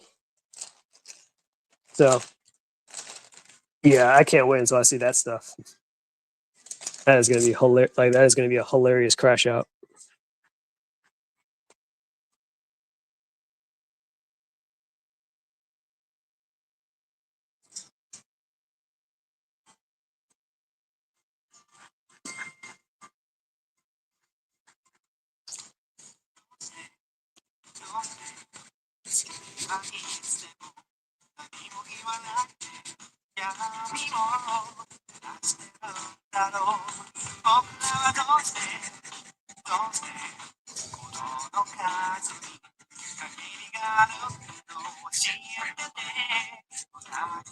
Oh yeah, when I like with Jesse Eisenberg, like when they like blew up that courthouse and stuff, I was like, oh snap! Like, yeah, that's some Lex Luthor type of stuff right there, or some petty stuff. I mean, yeah, I guess the story about like his dad and all that. He's like, well, my dad used to abuse me, and Superman was never there for me, and all that. Generic as hell, but I'm just saying though, when you think of villains, you got to think of their actions too, because sometimes their motivations don't really have to make sense. and it's just like what they do. That's what really is like, oh yeah, that makes it really what like what's entertaining about the villain. Like take Obito from like Naruto, right? Like Obito, I wouldn't say his motivations don't completely make sense, but I'm like, dang, bro, you really like fell this low because the girl you kind of had a crush on, Ren, was killed in the war. I mean, I understand he was like in love with her, but I'm like, but you guys are 12. So I mean, yeah, but I mean, but then war and all that stuff too. I guess could do all types of things, but still. But the stuff that Obito did afterwards and stuff, I'm like, yeah, that's what made him a good, like that's what made him a good ass villain and stuff. Like I was like, oh, what he did to Naruto, what he did to his friends like Kakashi, Minato, Kushina, like yeah,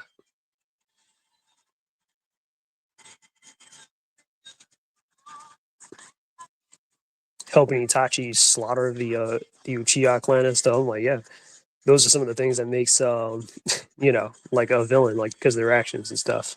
Not always the story or not always like what I mean. It can help definitely for sure, but it's just like what they can bring.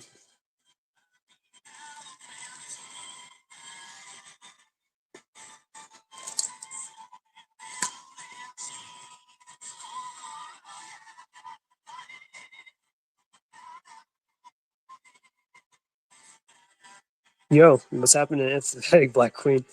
He did crash out about me again as usual. Oh snap! No man. Oh man, I know you'd be making like some of those little short videos and stuff, but yeah. How's it going, Taylor? How you doing and stuff? Happy holidays. I hope you're having a good well, happy holidays. It's not Christmas yet, but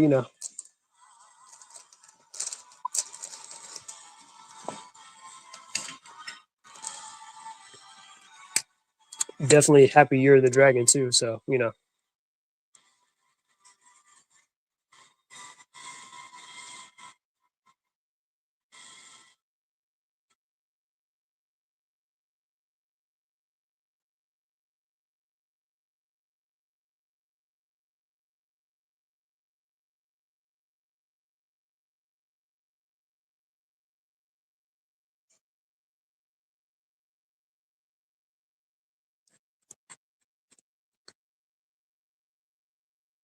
I wonder if Laurie Hughes had I wonder if he's actually made some moves in his life or something like that. Because I mean that's all he does is just be on the internet. I know one time he talked about he wanted to be a bus driver. That was his dream. I was like, okay, that's such a random thing, but like, I mean, you do you, man. I mean, you got to get your driver's license and stuff. And I think you got to get a special license too to be able to drive like something like a bus or certain types of trucks and stuff.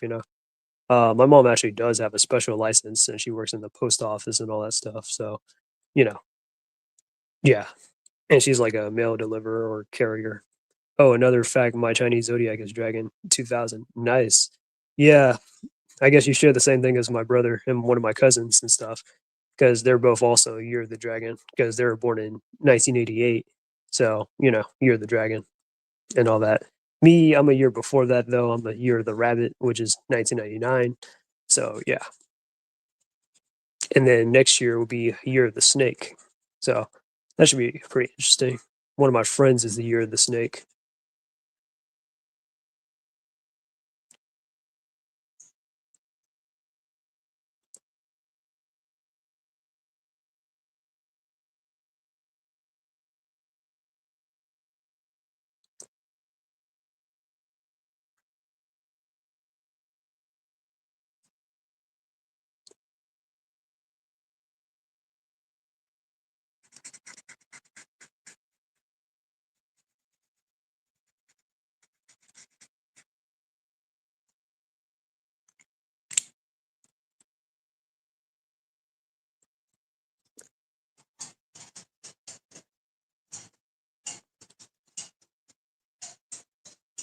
There's that thing.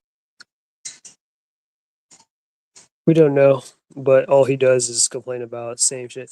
Exactly. I know. He really be complaining about the same stuff over and over again. Yeah. And sometimes it just gets repetitive, so that's why I don't really like give too much commentary or talk about Laurie. Well, definitely I don't even talk about him anymore. But why I don't really Then why did I do that? Or why don't pay him too much attention like that either? Because it's just yeah, it's just the same old with him. It's funny though. It's funny, but it's just like, bro, you gotta grow up at some point, man. Or you can't be mad at everything.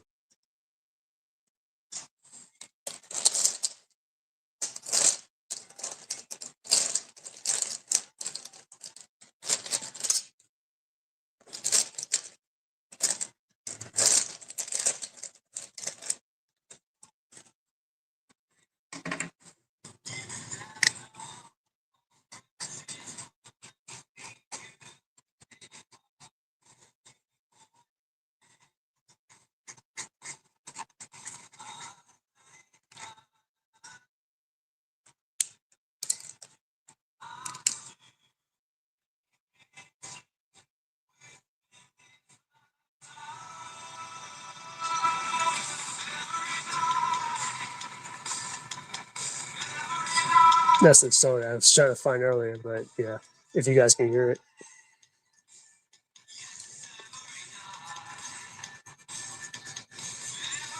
If you have a Blu-ray, DVD, set of some series or something, or whatever from TM, what is it? TMS, the entertainment. Yeah, you know what this song is. Yeah, especially when it's about its past mistakes. Yeah, yeah, yeah.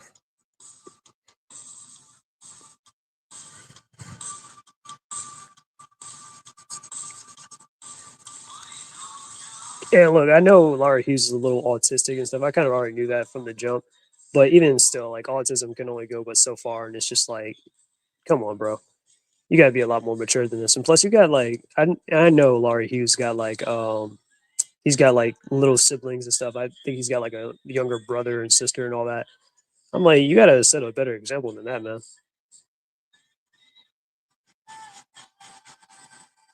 Than just wigging out over Sally Acorn and stuff like that, or my favorite ship or whatever stuff like that. It's just like, dude, oh god. And two, I remember that he'd be like putting up the images of like the turds and all that stuff on Twitter, because I have an account that I made specifically to check out his posts because he kind of blocked me on some of my little Twitter accounts that he doesn't know that I have specifically, but he probably saw that I was like, oh, Amy Rose fan anyways. Once he noticed, so he was like, "Oh, well, this guy's an Amy Rose fan, so I'm gonna block him."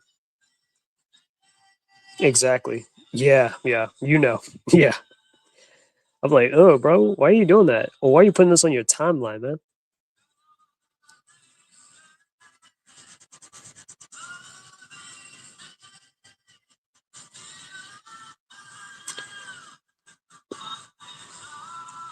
Oh yeah, and probably Shadow too, because he be hating on Shadow. I'm like, dang, bro, why you hating on Shadow?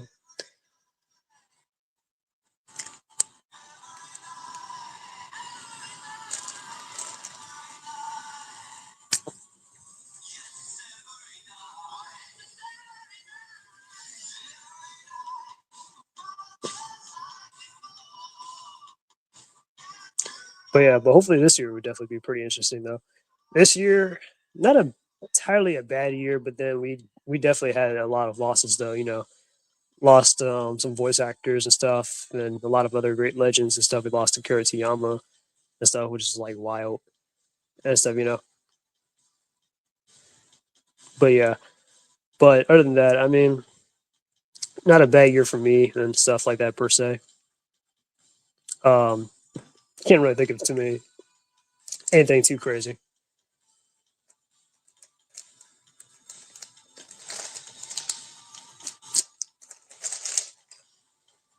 Oh God, 4B movement. That's right. Yeah, people been getting weird with that. Like after the whole election and stuff, people been like some women have been like, I don't want to be with another man, so I'm going to shave my head and make myself less desirable and stuff. And I'm like, why would you do that? And I'm like, why would you do that to yourself? Like, why? Like, that is so weird. Even if you don't like Trump or whatever, I'm not telling you to like Trump. I'm not telling you to dislike Trump or whatever. I'm not saying any of that. I'm just saying, like, even if you hate or like him or whatever, or even Joe Biden, I'm like, why would you do that to yourself? Like, yeah, telling myself I'm not gonna sleep with any men until the next election, and it's just like, I mean, okay, fine. And I'm like, okay, fine. Men probably didn't want you anyways. After that, so definitely an interesting year. Hopefully 2025 will obviously be a better year. I checked him for that, but you know how it goes.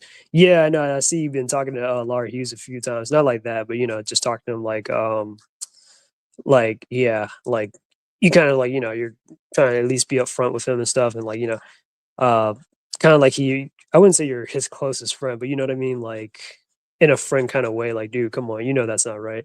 You probably shouldn't be doing that and stuff. And then Laurie, he's actually kind of listening a little bit. Well, I don't know about now, but I was saying like before, it seemed like he was kind of like, all right, fine, maybe I probably did go a little bit overboard, over top, and I'll dial it down a bit. Elma,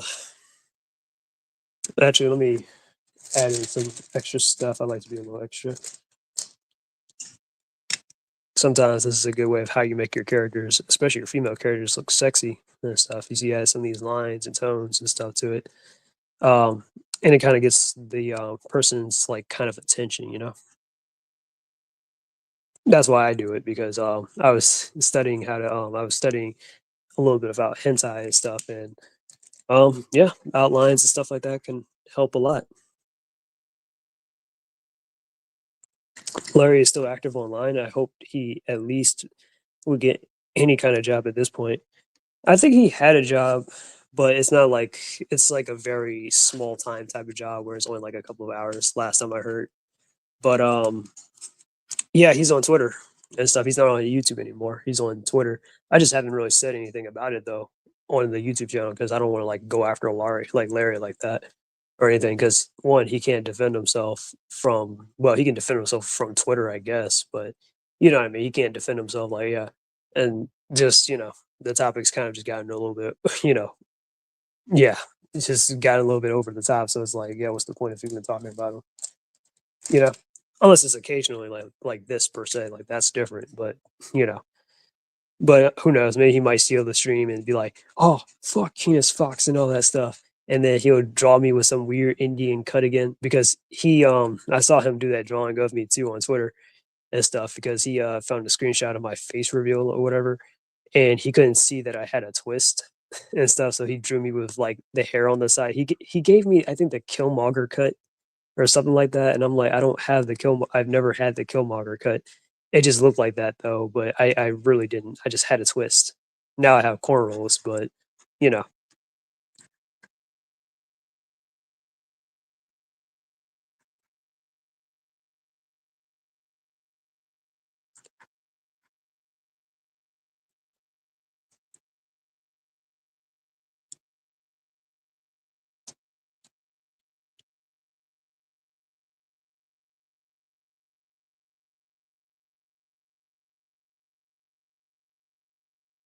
it's 11:02, so hopefully I can get this done in less than an hour.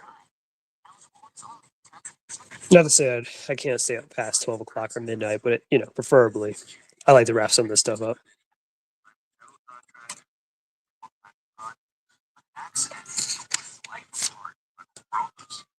Upside down.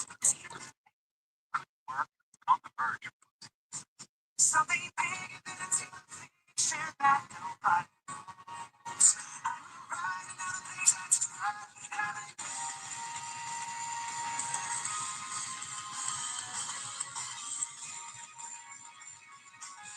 And thank you for people for watching. And I know some people have kind of came and gone or whatever the saying goes, but yeah, but thank you for dropping by anyways. I really do appreciate it.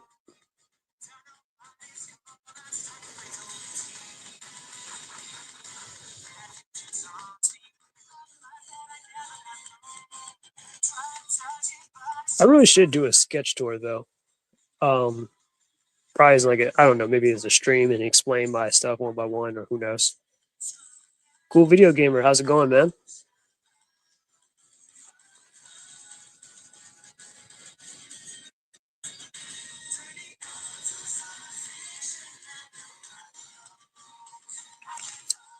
Hope you're having a good holidays and all that stuff.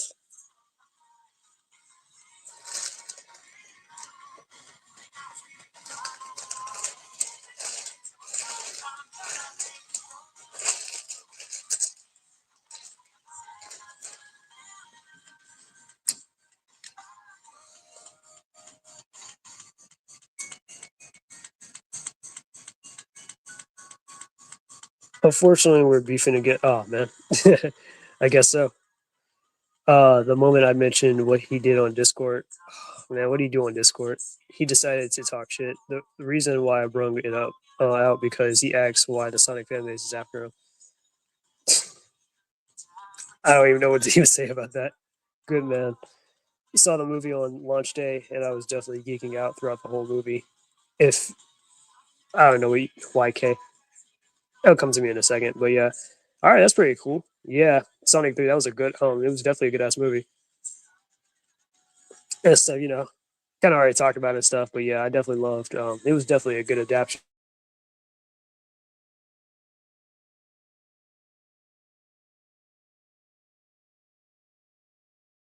Stuff is very sensitive, like Professor Gerald being killed by a firing squad or Maria getting shot. So they had to change some stuff around where Gerald's the main antagonist in this one, along with Shadow.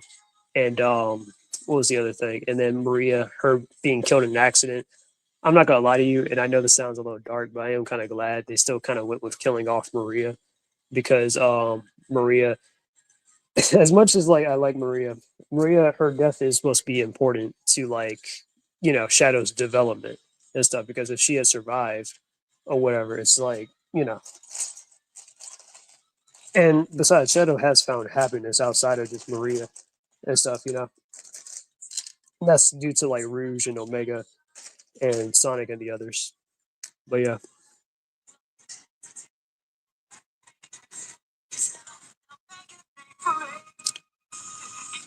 want to binge watch some anime during holidays? What can you recommend to complete rather quickly? I also want to watch it to improve writing skills for original stories and fanfics. I'll think of some stuff in a second. Then again, it was bound to happen. Oh yeah, definitely. I'm not sure if Laurie knows about the Discord servers and stuff about how you guys got the screenshots up about him and like the stuff he be talking or whatever. Even though it's hilarious, though I'm not gonna lie to you, but it's just like yeah.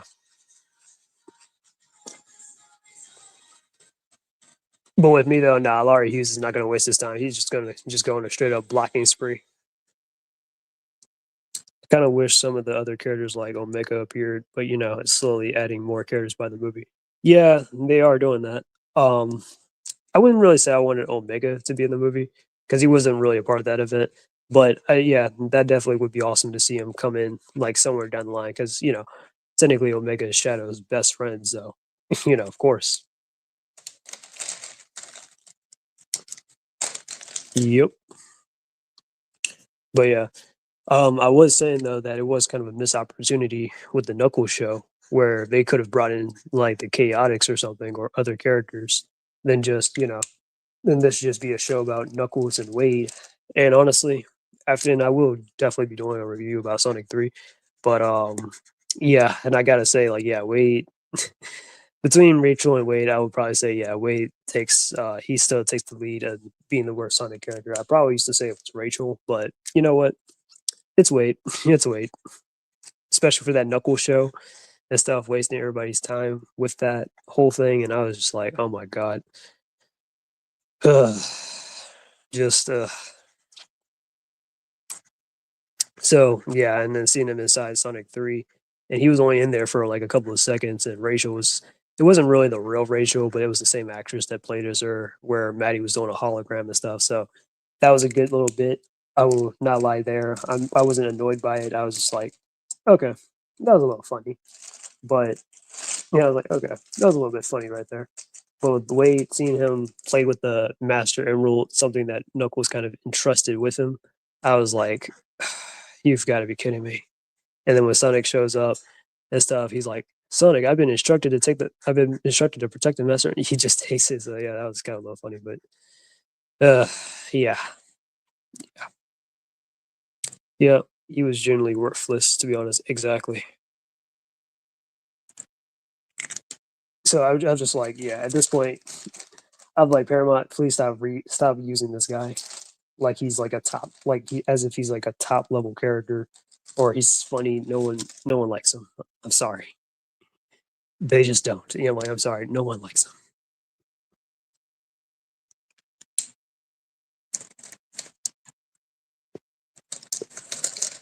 All right, where's that black marker?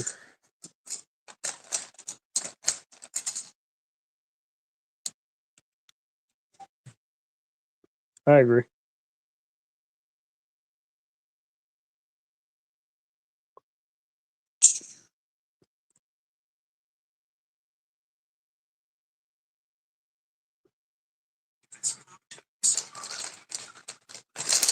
Oh man, that reminds me too. I just remembered.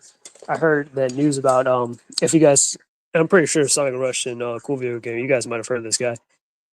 Black Devil X. He had passed away. So if you guys know like the Flash animations and stuff, like Sonic Final Fantasy X and stuff, that series, that RPG series, that yeah. If you guys played Flash games back in the day, you know. Oh man, that kind of sucks. Like he passed away and everything. That was, or it's a rumor and stuff, and I really do hope that it's a rumor, but most likely it's probably true. But yeah, he I heard he passed away or something from like a heart attack or something at the age of 36. I'm like, dang man, how you pass away from a heart attack at the age of 36? I'm not saying it can't happen, but I'm like, you must really have some terrible health, or you must have done like a lot of like smoking or something, or maybe it might have something to do with like eating problems or whatever. But still, I'm just like, yeah, that was crazy.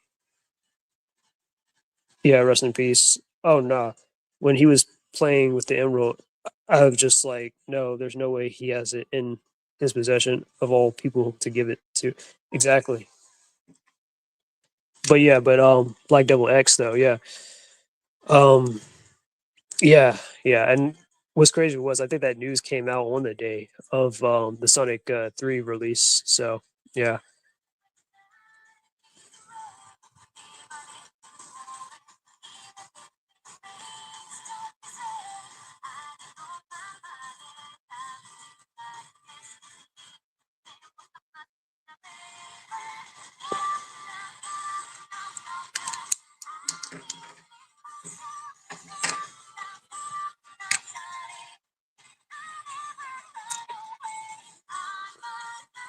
Oh, I heard what happened. I never played it, but the situation is still sad though.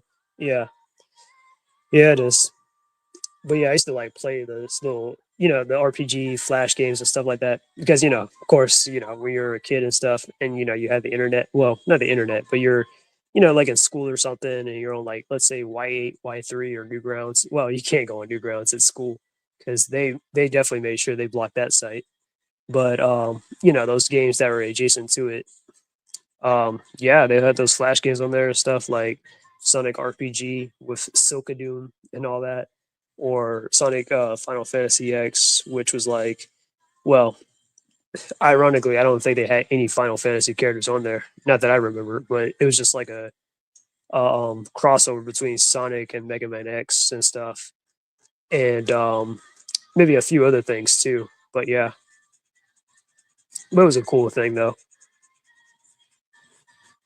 And honestly, it might have been harder than the original Sonic RPG games until they got to like what was it? I want to say RPG 8. Yeah, that was wild. That big game was like hard. Honestly, I'm surprised to me some people can die from a heart attack even though being healthy. Remember Kirby Morrow, for instance. Oh, I don't know what happened to them, but yeah. Cool math. Oof, yeah, cool math games. It was stupid too. I think they got rid of that. I was like, for what? I used to play cool math games for like school assignments and stuff like that. I was playing during my early years and some of the Mario games. Yeah, like remember stuff like Math Crazy Taxi or whatever, where like you could do multiplication and all that stuff, or it was supposed to help you with the whole fast multiplication kind of thing. Yeah,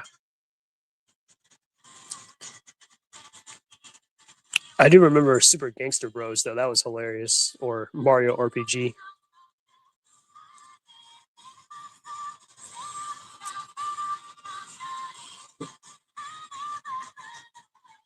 But at least Black Devil X, Devil X, he at least had like a family and stuff. I mean, it's kind of terrible on the kids, of course, but he at least had two sons to leave behind and a wife. So he definitely at least lived, hopefully, a good life. Or I hope he is alive. But if he isn't, then yeah, I hope he led a good life though. I think Flash wasn't supported anymore by now. Huh. Yeah, it's not supported anymore now. So that's why like a lot of the Flash stuff that used to be then, we can't really access it now anymore. Or at least I can't, but I'm like, yeah, no. So now we had to turn to other types of softwares for that. But Flash used to be the big thing back in the day. Uh, let's see. Kirby died from a heart attack in 2021 at the age of 49. Ninjago's oh snap! Even put a loving letter to him at the final scene of season 15. Jeez, they had 15 seasons of Ninjago. Okay. Sonic RPG, Final Fantasy, Sonic X, Ultimate Flash, Sonic, Super Smash. Oh yeah, yeah. A lot of me and my friends usually obviously love playing Super Smash Flash back in the day. Or yeah. Or Super Smash Flash 2, man. That was like Jump Force and like Super Smash Brothers is like little love child and everything, you know? Or Project M and all that stuff. Oh yeah. Yeah, they had Naruto, Ichigo, Luffy, Goku, all them characters up in there. Sonic Scene Maker.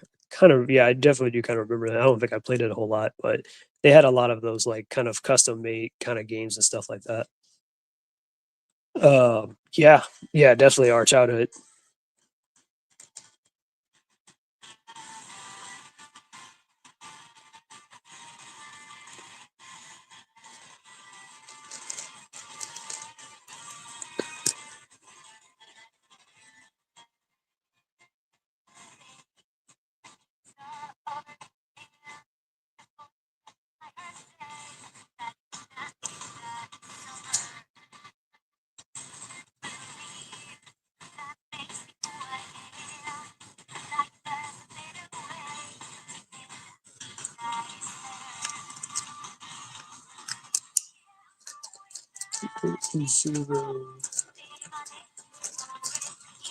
They actually got 16 seasons of the original show, and now they're preparing for season three of Dragon Rising, which is a direct sequel to the story.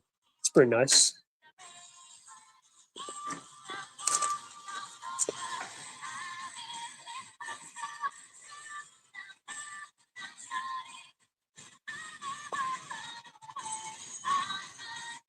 Oh, excuse me.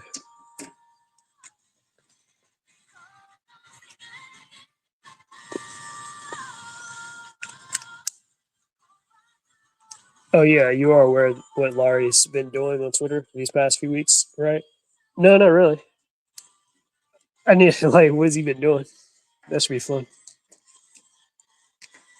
I mean, like I said, I know he's been crashing out definitely, like over that Sonic movie. I can only predict because I'm just like, man, I know Laurie, he's mad, because he probably went online and stuff, or he's probably spoiled himself about the movie, because he didn't want to watch it. And it's like they put Amy Bitch Rose in there and stuff, and he's probably like just smashing whatever is in his way. Pause.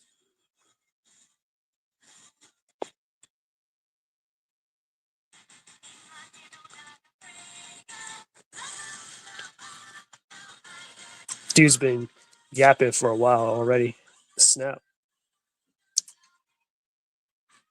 Look who got Elma, Maline, Irene, Soka, and we got Greya. Now I'm laughing because Sonic Rush just said Miz on his Joker arc for one day. Yeah, he is.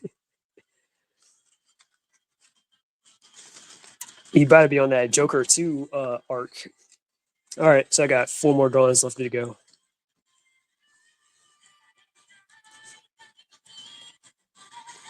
I'm pretty sure we all know who this dragon girl is. We got Toru, the dragon maid herself. And a princess is that. A princess at that. Princess at that. Ever notice how a lot of dragon girls either have short hair, like Greya or Soka, or how they have twin tails like Maline and Toru?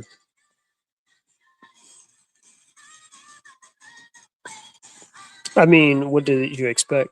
And what did he expect? He already hates Shadow, Maria, and Gerald in general, and the whole movie adapts Sonic Adventure 2. Yeah, yeah, he be hating on those characters too. I'm like, I don't know how you can possibly hate those characters, but okay.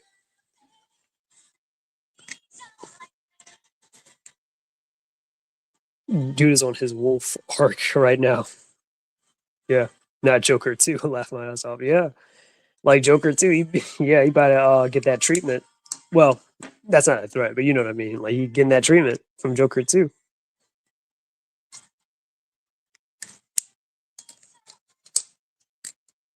But yeah, because I mean, he don't like. Yeah, he's like, I don't like. He doesn't like.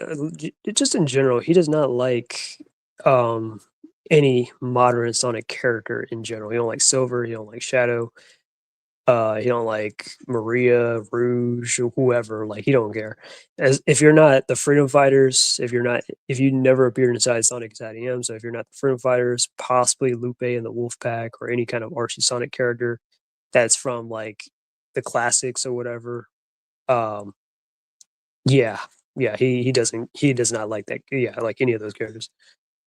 Oh yeah, he's definitely not gonna like the next movie with Amy, especially since I'll add Amy and take inspiration from Sonic CD. Yeah, yeah, it looks like they were definitely doing something like that.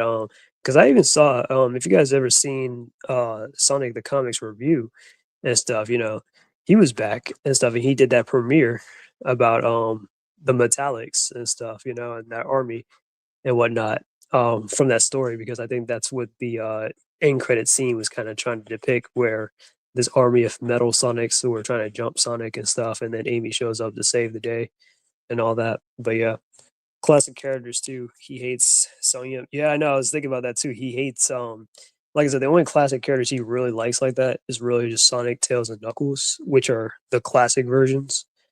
And he likes the Freedom Fighters or anything from Sonic's ADM, but anything else he doesn't like, including Sonya and Manic, which is like weird. Like, dang, bro, what you got against Sonya and Manic? That's why I still don't think he's really a real Sonic fan. I mean, because when you're a real Sonic fan and stuff, you want the best for the series, or you want the best for the franchise and whatnot. You know, and I'm not trying to force him to like it or whatever. He's entitled to like her or whatever, feel the way he wants. But it's just like, dude, you need to find a different like space or a different group or something like that, or a different fan base, because you trying to get on us or whatever, or being like, well, I hate everything, about it. Oh god, even Dragon Ball Z, like he be hating a lot on the Dragon Ball Z characters. Um, at least past Dragon Ball, he be hating on them. I'm like, dang, bro, chill. I'm like, dang, bro, chill. Like, what do you get? What you got against Bulma, Chi Chi? Um, oh my god, and he was even crapping on Akira Toriyama even after he passed away. I was like, bro, what is wrong with you? Now, look, I'm not saying Akira Toriyama is a perfect writer, but it's just like, dude, how you gonna crap on Akira Toriyama though? Like, like that. I'm like, after the man just passed away, and of course, knows some levels exactly. But no, but he would be crapping on Akira Toriyama because he forgot about launch or whatever, even though he's trying to justify that launch is like a top level character. I'm like, not really. I mean, as much as I like launch and stuff, she is not really that big of a character, like that per se. So I don't really see like how, you know, yeah. But it's because he's mad because he ships launch and TN together and wanted them to get together, even though he can just do fan art of that if he really cared enough.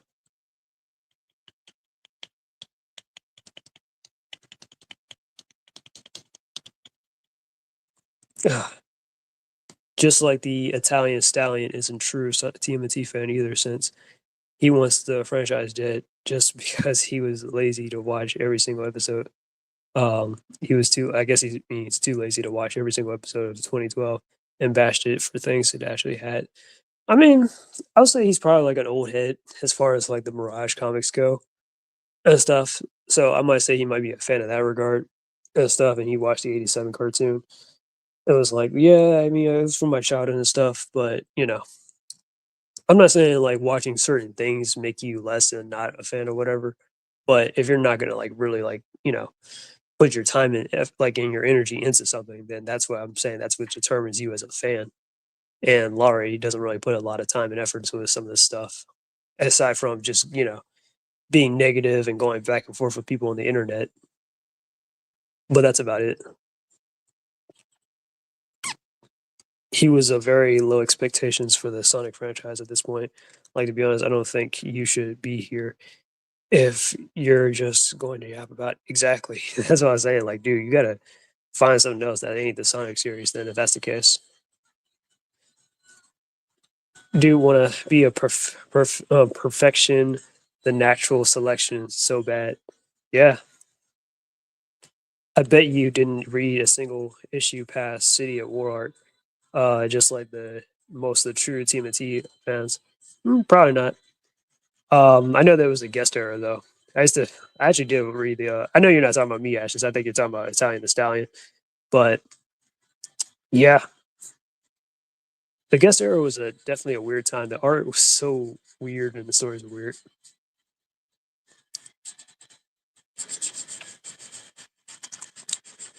But I don't think it would top Volume 4 though of the TMNT comics. So as far as like, yeah, because I'm just like, if you want weird, then there you have it right there.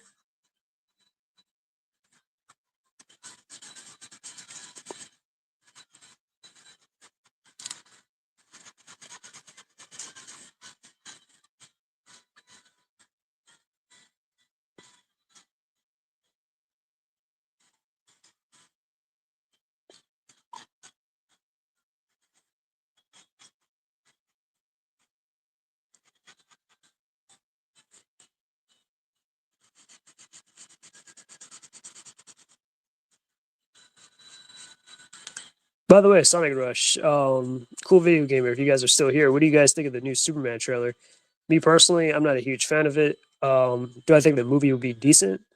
Yeah, I think the movie will be decent, but they're talking about some like they're betting everything on this movie as far as like continuing the DC universe with James Gunn. And I'm just like, nah, nah, I don't, I would not bet on this movie as far as like, oh yeah, this is gonna, like this is gonna save the day. Like, nah, not really.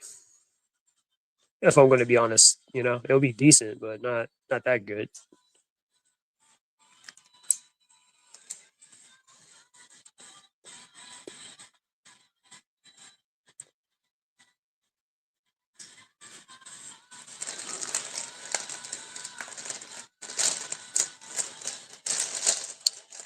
Oh yeah, and another thing too about Larry Hughes is that I really feel like Larry Hughes only just when he has an opinion on something, it's usually on something that's like very trendy or just negative or whatever. I know he intentionally goes out of his way to like look at negative stuff, but I mean like he, yeah, yeah, I kind of don't focus on Superman like that.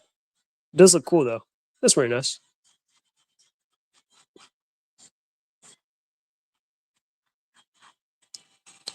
But yeah, what was it saying about Laurie though? Yeah, it's just like I don't like for him. I'm just like, yeah, it doesn't really seem like he has much of an opinion when it comes to certain things. Like he'll side with like what other people say or whatever versus just coming to his own conclusion about certain things. But that's just me though. I'm not a big fan of Superman, but visually it looks good. Nice. Then again, he's weirdly into the NCU. Wait, you talking about Laurie?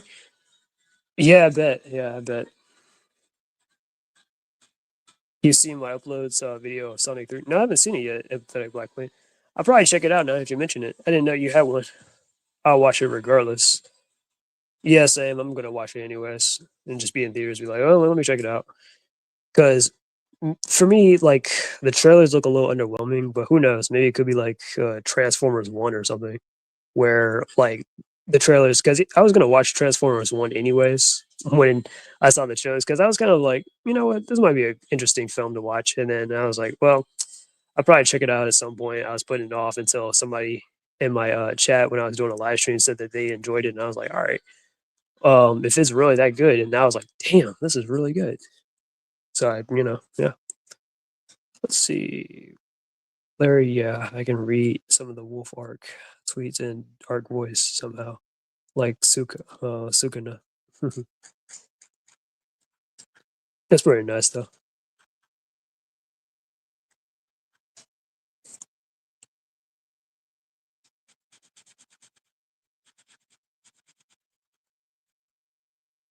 I had to read that shit like pain. Do you want to know the meaning of pain? But yeah.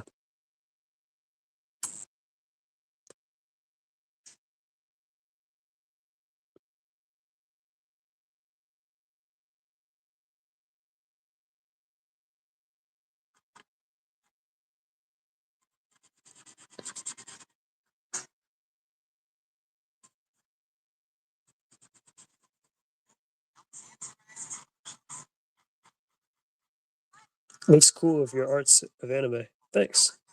Yeah, I like how these colors are coming along for Toru. Larry, get ready for the world of pain. That's what comes to mind. Yeah. That man's always in pain.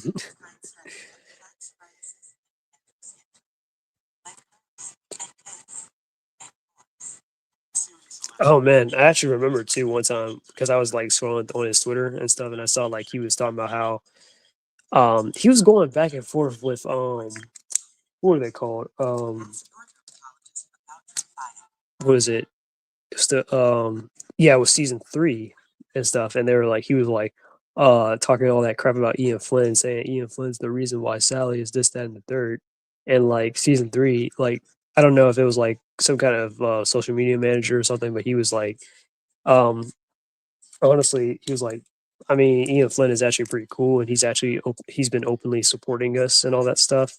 And then Larry is like, no, it's all smoky mirrors and stuff. He doesn't care. He doesn't like the freedom fighters and blah blah blah. And I'm like, okay, dude. Web of Shadows, you ain't slick. Yeah, I actually did have that game though, Spider-Man Web of Shadows. At least someone got the reference.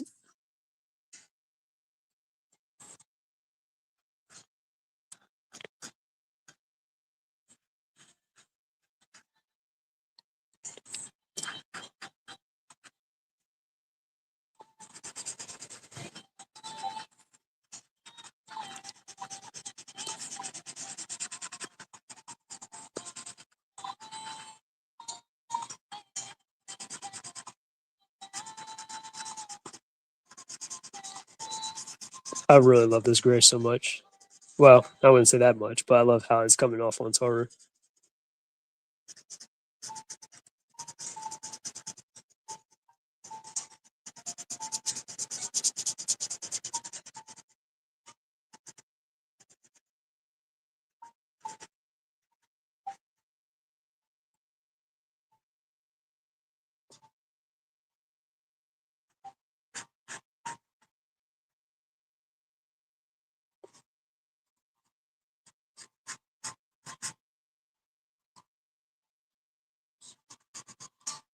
Some people keep calling Sally or Bunny underrated. And while it's true, poor Nicole is the by far overlooked OG freedom fighter. Low key, she is. Bunny is not overrated, definitely. Sally, I can understand to a degree. Sally, I mean, Bunny, though, nah, not so much. But I can see how she could fall into the range of underrated, though. Or she's well balanced as far as like likability goes.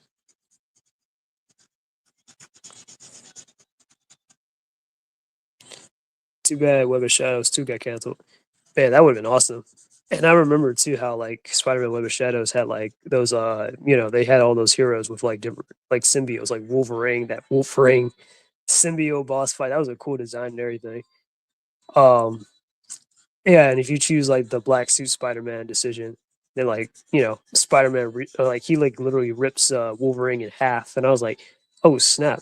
The Spider-Man like literally just ripped Wolverine in half and stuff. Like I was like, "There's no way." Cuz like, Wolverine's on the floor and like his legs are like across him. And I was like, "Wait, hold on." Spider-Man in the black suit was able to rip out Wolverine's adamantium skeleton, just like that. Or at least like I was like, yo, that is wild. But yeah, but Web of Shadows actually was the first game I even learned about some characters like Luke Cage. I already knew who like Moon Knight was, but yeah, Luke Cage was definitely one of the characters. I was like, who's I'm like, because I remember like when Luke Cage first appeared in Web of Shadows, um, like you're playing a Spider-Man and stuff, and you're like, what I mean, fighting this gang, and these guys are like shooting at Luke Cage and stuff. Like Luke Cage shows up, he's like this black dude with a yellow T-shirt, and he's all big and stuff. They shoot at him, the bullets bounce off at Luke Cage, and they still keep shooting until the gas station blows up, and then Luke Cage is like, "That was rude," and then he starts whooping everybody and all that stuff. That was hilarious. Moon Knight was there. Yeah, he was there. I definitely remember it. Like, because after Luke Cage, after you get like some training with Luke Cage or whatever, like you spend time with like other characters or heroes, and like Moon Knight was one of them and stuff. I think it was like during the whole invasion thing with Moon Knight. So yeah. Oh yeah, I remember like Symbiote Black Cat and all that stuff. Yeah. Yeah, a lot of characters were getting those symbiote forms and stuff. It was pretty cool.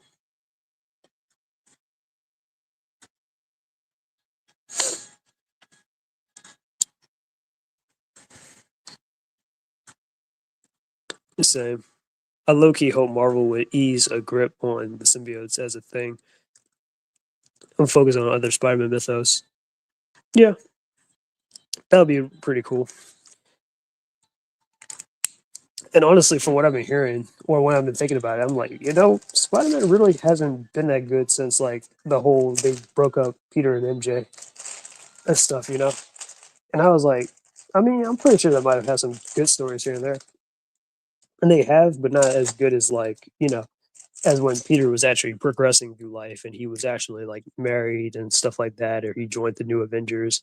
Like, yeah, but they've been like progressing his character and stuff, aging him down or whatever. It doesn't make any sense, making him some like, some bum loser. It's like weird. And I think I heard in this recent comic too that Peter was like fussing at Aunt May because he couldn't keep a job. And I was like, wait, what? Peter would never, or he wouldn't, over a fucking job. And I'm like, and Peter's had jobs as like what, a teacher, a scientist. He's worked at the Daily Bugle, and he was even the CEO of Parker Industries. Like, come on, bro. Yeah. Paul, that's all I gotta say. Yeah, yeah. Oh my god, man, Paul, that dude. Oh man, I'm like, I don't even know what that was.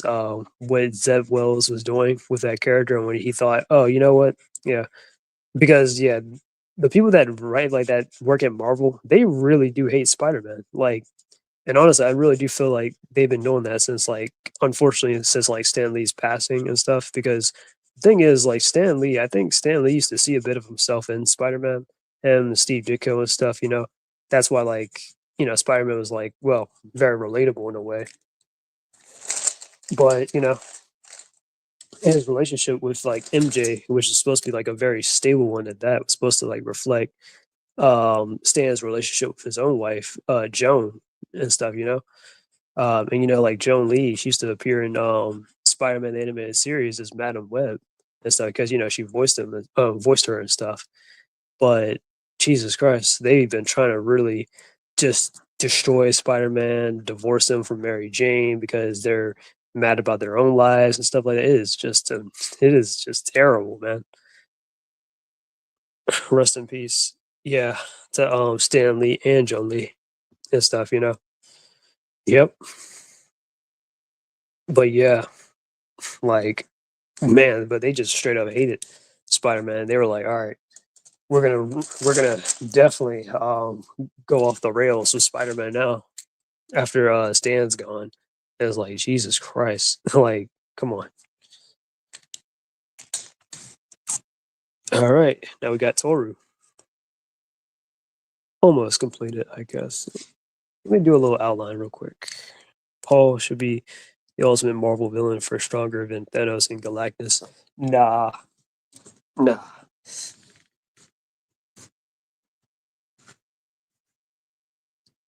But they do need to do something about that character though, like kill him off, or whatever. And don't make it heroic. You gotta make it just like I don't know. Yeah. You know what? That actually reminds me. I was actually thinking about doing this short too, of Everybody Hates Chris. That reminds me too. Like so, like remember when like if any of you guys seen Everybody Hates Chris? Hang on, let me read some of this real quick. Yep, my boy need a happy ending. Nah, yeah, but no. I think this would be a perfect ending. So like, remember Everybody Hates Chris, right? And like remember Mr. Omar. So there was an episode where like Chris was like, whatever Chris was doing, he was wearing Julius's lucky socks and he was getting all this like luck and stuff, right? And like when Chris lost his socks and stuff, he was thinking, man, who could have taken my socks? And he was like, Mr. Omar. And you know how like Mr. Omar, as the like mortician and all that stuff, he'd be like trying to get with like the women and stuff like that that be losing their husbands. The attractive women, of course. You know, I was thinking, you know what? Imagine that like that scene where like she's like, my husband just died and stuff, and it's like Paul that just died, and then Peter's like, tragic. Well, now that he's dead, you want to get some dinner? And then she's like, well, I can't eat. Yeah, that's why I feel like that's the perfect ending. That should be Paul, how he should be done, bro. Tragic. Yeah. I ain't gonna lie to you. That's how I feel about Jenica too, about from Ninja Turtles and stuff. But nah, they've done too much with Jenica that they try to give her some heroic sacrifice. I don't want her to get no heroic sacrifice. I'm like, nah, I want her gone for good.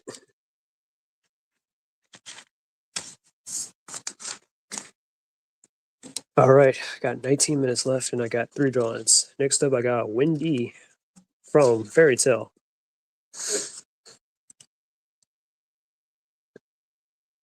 All right, so what am I going to play this time?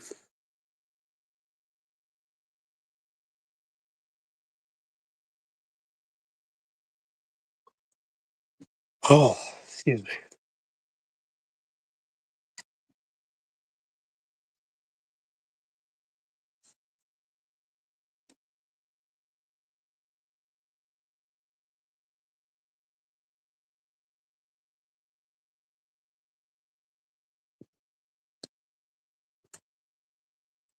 Or Raimi versus MJ should be ultimate villain. After all, she nearly clashed Peter and Harry to death.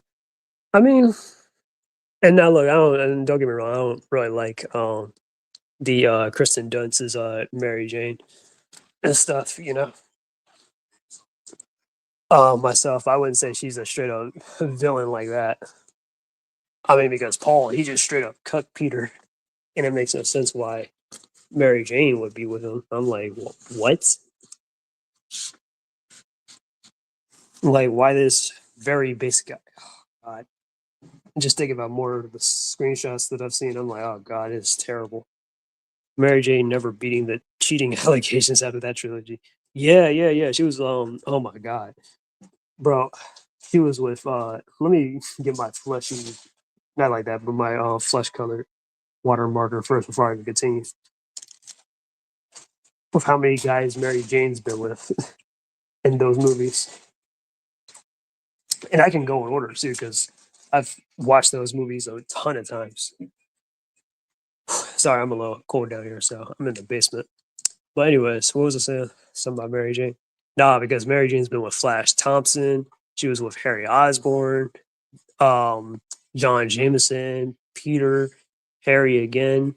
Like, good God. And then back to Peter. Like, oh my God, bro. Like, yeah. And I heard that Mary Jane was originally engaged to Flash too.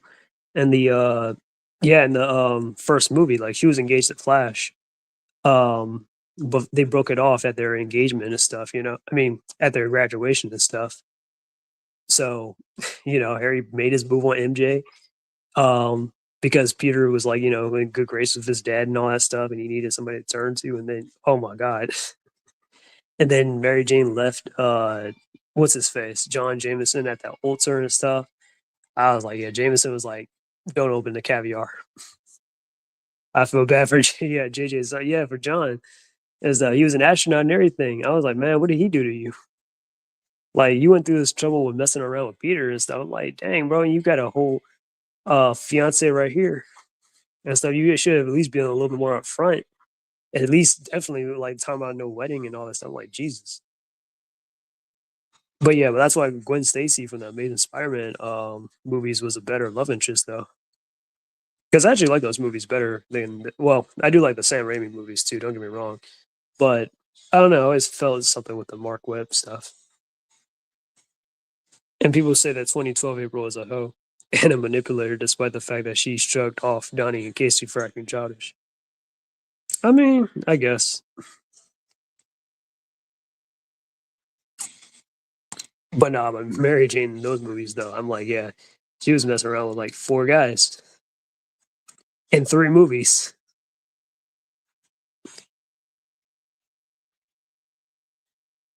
Oh my god! And then she didn't even know that Peter was Spider Man the first movie and was like, "Well, I have a little bit of a crush on him and everything." So if you want to be technical, but nah, let's not go there.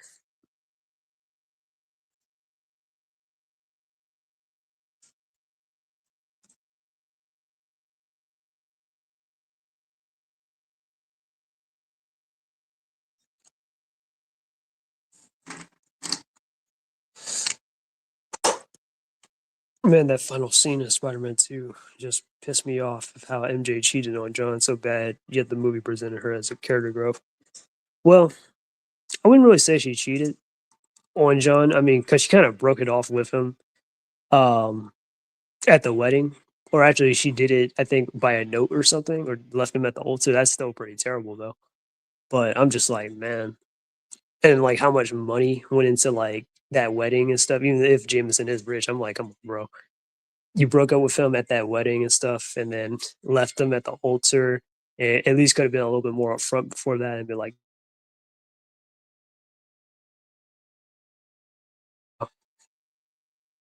oh boy, yeah, yeah, but yeah, or like that one scene where before Doctor Octopus threw that car at Peter's head and stuff, and MJ was like, "Kiss me, Peter," and all that stuff. I mean, if you want to count that one too, but she was just doing it to kind of like, I guess, get a some kind of like, what was it, an answer or something, or find out. Oh no, do you still like me? I guess Norman was right after all about the MJ didn't care for Harry as an individual. Yeah, Loki. I mean, well, she does care, but I mean, like we know in character wise, yeah, she cares. But yeah, yeah, and I know a lot of people were definitely saying that when Kristen Dunst was like, "Well, I wasn't paid as much as Tobey Maguire, even though he is playing as Spider Man, and people are showing up for him and stuff." But it's misogyny, right? Yeah, everybody was talking about that Norman thing, talking about something. Yeah, Norman was right about her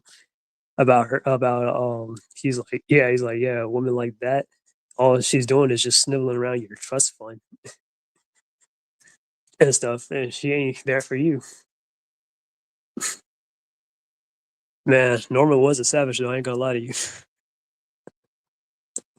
William Defoe. And here I thought Dr. Doom's wedding was a tragedy. Jeez. I didn't even know Dr. Doom had a wedding.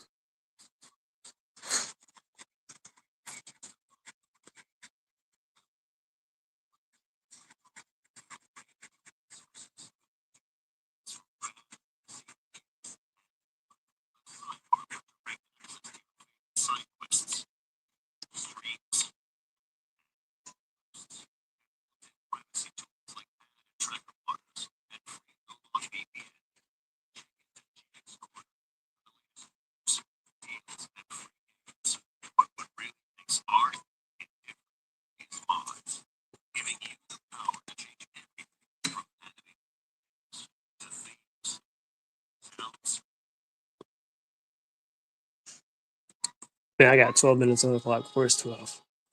Well, I probably won't even get this done before it's 12, but oh well, it doesn't matter.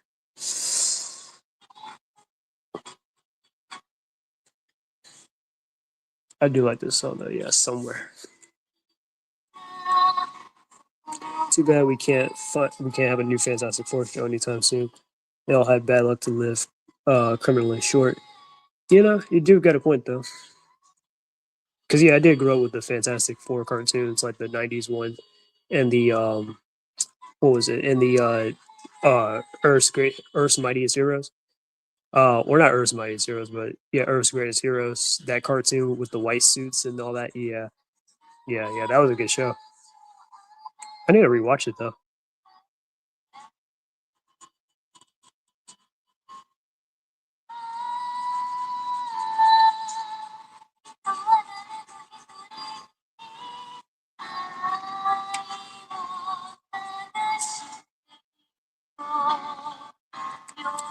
Sorry, I know that part was bothering me with her ear.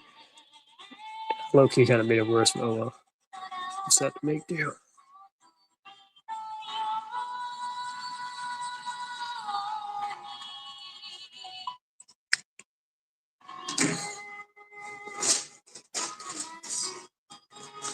But yeah, Wendy Marvel. I know Wendy technically isn't really a dragon girl, and she's more of a dragon slayer. But being trained with dragon magic and whatnot. Then on top of that, Irene is kind of like her somewhat like her ability. Like Irene's become a part of her abilities and stuff. So I guess it counts. you know. And I think Wendy's the only other female dragon slayer apart from Irene that I know like that inside Fairy Tale. So yeah, that's like one of the main characters. So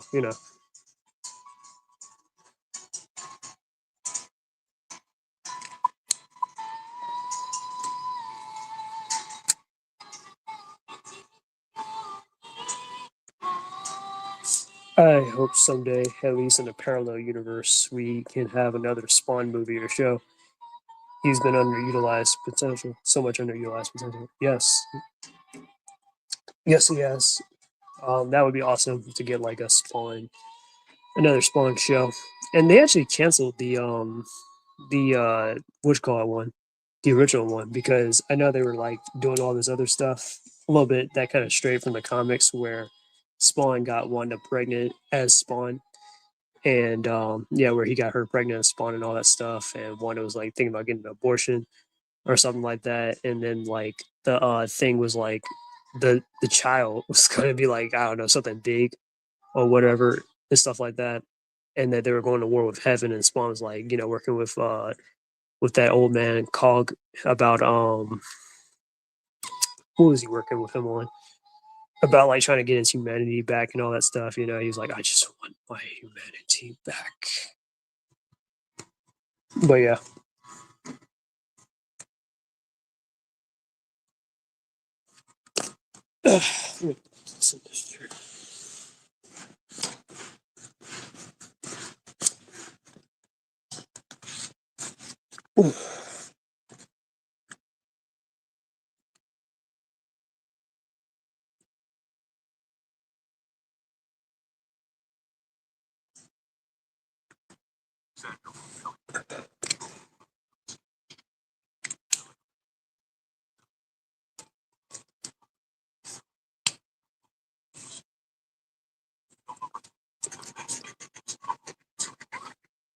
Introducing the Samsung Galaxy Tab S10. Before the wedding, Johnny Storm, the Human Torch, was intimate with Doctor Doom's fiance, Victorious. Oh, the moment before the vows were ended, Victorious told everyone what she did. Oh Lord. Oh man, oh man, oh man. I wonder why Doctor Doom be hating, bro. I'm like, dang, it's bad enough he was hating on Mr. Fantastic, but now Johnny about to get that smoke too. But then again, I mean, there is Valeria, so yeah, I'm like, Doctor Doom had to ease up on that one.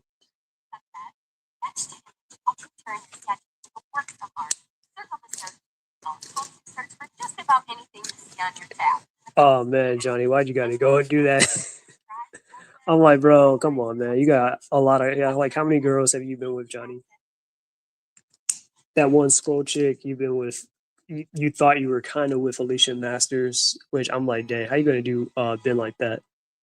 Who else was he with? Crystal from the Inhumans. Yeah, like, oh man.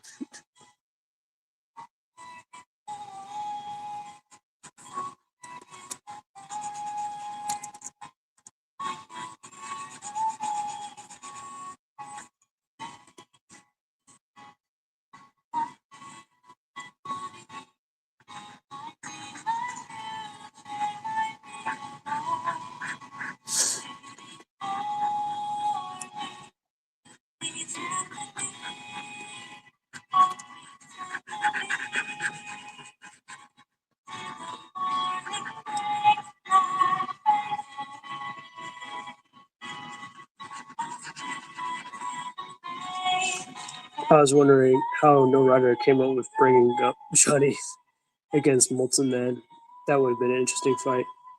Probably. I mean, I know Molten Man's more of a Spider-Man villain.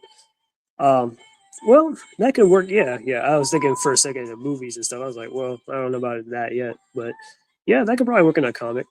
I know Johnny has a rivalry with Pyro from the X Men, though, sort of. But I think 9 times out of 10, like, yeah, Johnny beats Pyro though.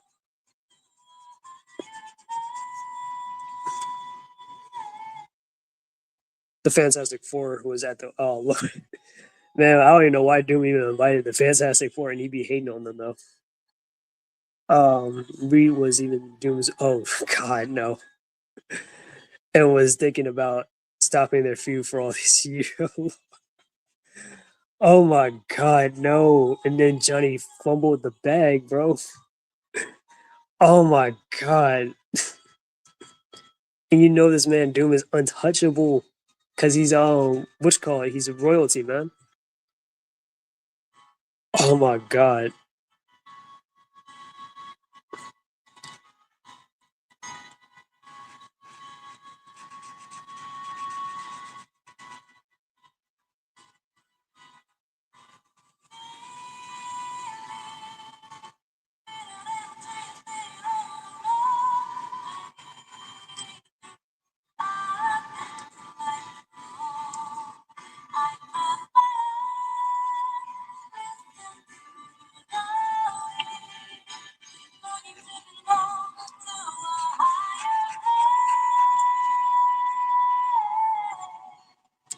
Yeah, because I mean I know like Doom had a thing for like for Sue and stuff for Invisible Woman, and then you know um since she was with Mister Fantastic and all that stuff with Reed, and then you know, and on top of that, like Reed was also very smart and intelligent and stuff, and like and Doom hated that shit so much about like Reed and stuff. Like he's like he got Sue.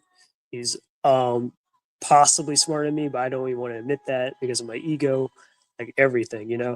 And then like Doom become like he became Doctor Doom and stuff, and he even blamed him for his scar thing, even though Reed told him that hey, this probably won't work. Got the scar and then made his face even worse with that mask. Like, oh my god. Then this man actually settles down and almost finds somebody that that really likes him, and then she cheats on him with Johnny. Oh my god, man, no, no.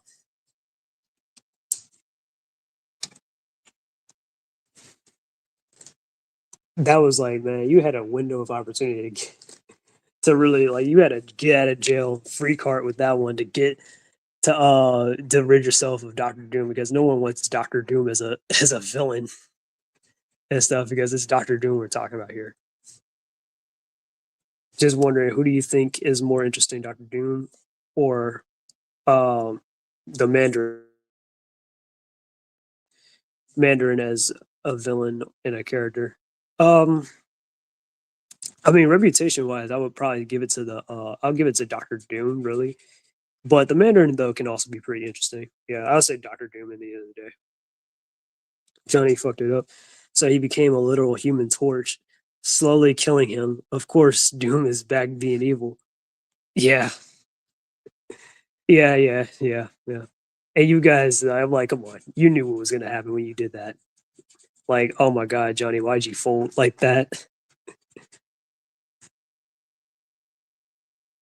And Victoria's was banished out like very yep, makes sense. Yeah, but yeah, that would make sense. Yeah, but they better watch out. Doom about to bully the Silver Surfer into taking his damn surfboard and going after the Fantastic Four again. I'll tell you that. Oh man,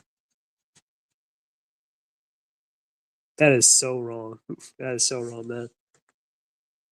And I thought that these were supposed to be the superheroes.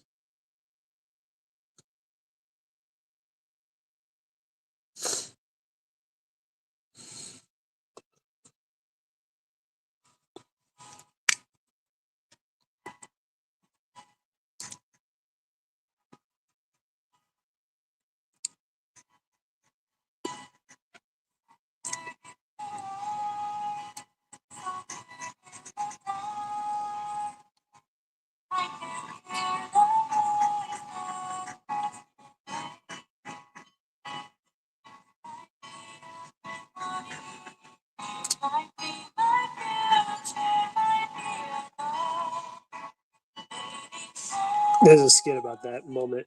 Oh yeah, I bet. Like I think I know what you're talking about. You're talking about that dude with the he's got like the little cornrows and stuff. Yeah, yeah, he'd be doing the because I've seen some of this stuff, I think. Well, I know you didn't even say the guy's name, but I have a feeling I have a strong feeling I know who you're talking about.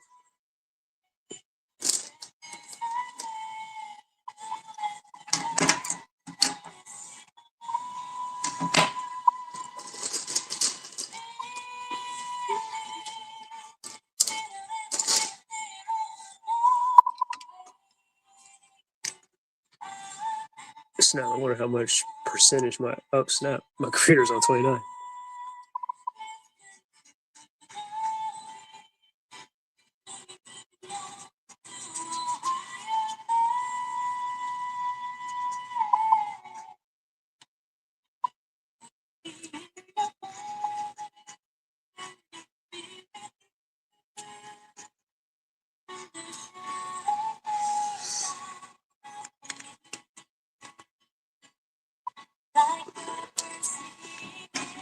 And now I'm done with Wendy.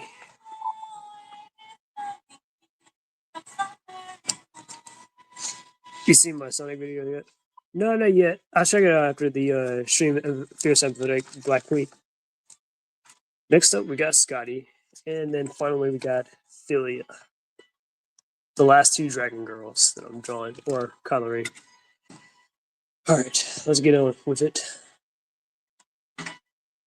And plus, straight out of Latveria, made a video about it. Oh, snap. Wait, is this a recent comic too, or is this like something that was like this? Well, yeah, a couple of years ago.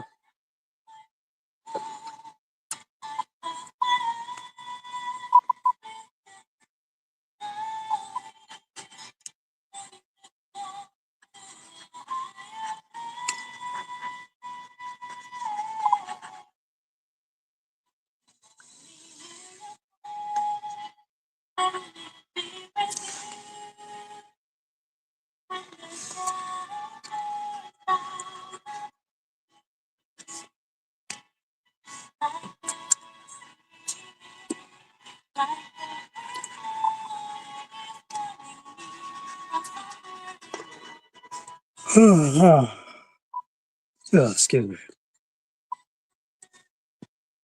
But yeah, so in case you guys don't know who Scotty is, Scotty Dragonfelt is basically one of the characters. She's a supporting character from Monster Girl Doctor. I actually did a review talking about Monster Girl Doctor, but basically, in the setting of Monster Girl Doctor, they live in this country or the city called Lindworm, where it's supposed to be a for all monsters and stuff, whether it be or anyone in particular, but it's inclusive to all monsters and whatnot. That Scotty had founded and stuff. She's basically a 1,000-year-old dragon in the form of a lolly girl, of course. But yeah, but basically she founded the city and stuff and named it Lindworm and whatnot. But yeah, but basically she's this blue dragon girl and whatnot and everything. It happened in 2018. Oof, yeah.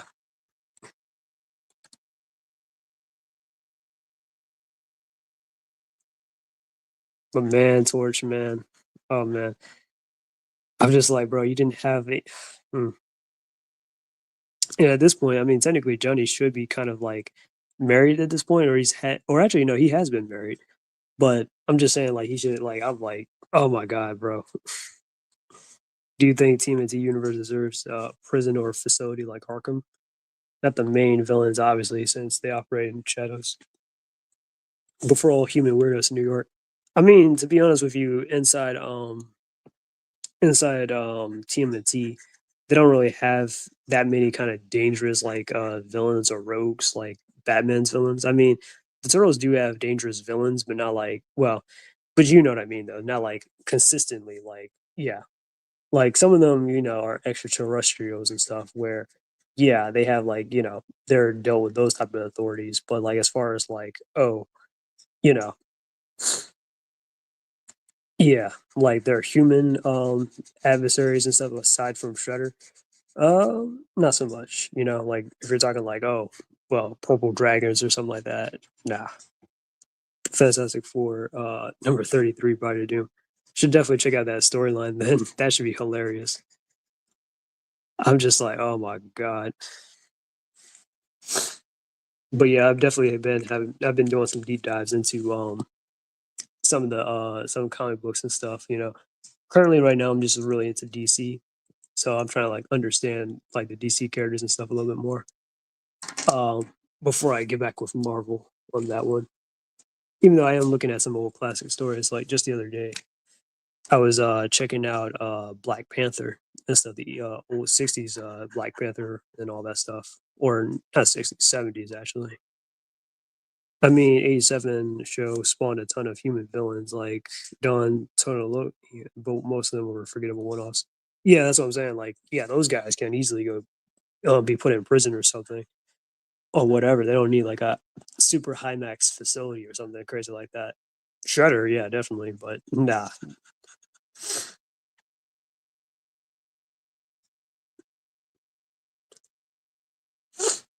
And plus, for the TMNT universe, they're usually under the radar when it comes to a lot of stuff. So yeah, so it's not like, well, I mean, they can deliver like villains or criminals and stuff, drop them off or whatever, like they did in the movies, but not like you know super criminals and stuff like that.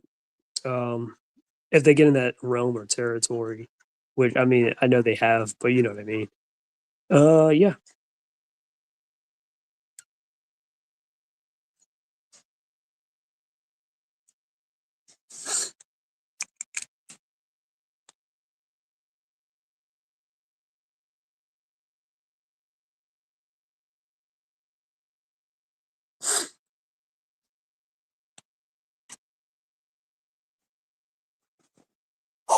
Oh, oh, snap! There's Taylor's video. I'll check it out though later.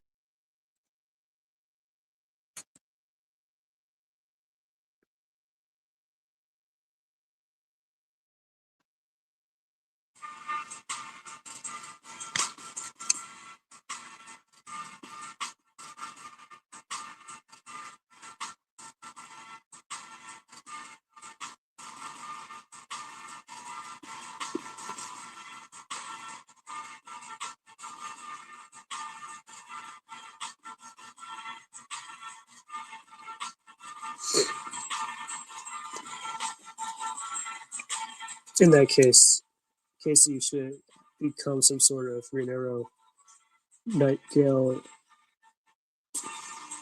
Nightwing. My bad. Okay, Nightwing. I was about to say Night of TMNT Universe and have some rogues aside from Hun. Maybe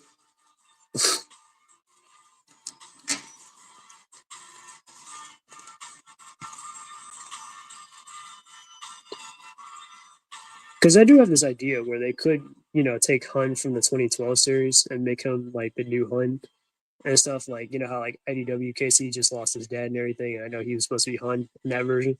Well, they can easily just like take an Asian guy that's supposed to be like a Bruce Lee archetype, and then he can just be like, oh, he claims that he's or he goes by that name Hun, and then Casey's offended by it because that used to be his dad's old nickname, and they can have a rivalry based off of that.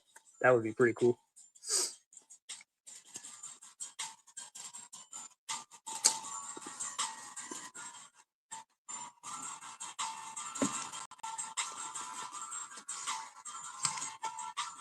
Nah.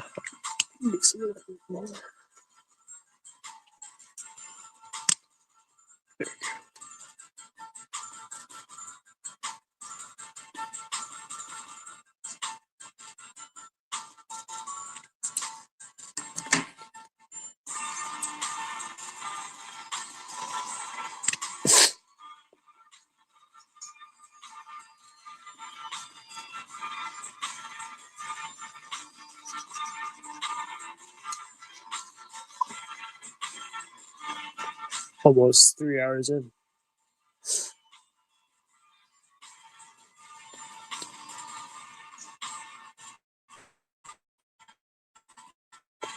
In Casey's coming a purple dragon like Angel, that would have been fun sibling rivalry. Huh. I mean, it could happen. In the 2012 series, I always imagine like, if Casey did have like, because I know he does have a sister in there, but I was thinking like, what if she was like his adopted sister? and stuff, and it was actually like Angel or something, or it was like just crazy idea though to kind of like insert Angel into the story, but that's just me.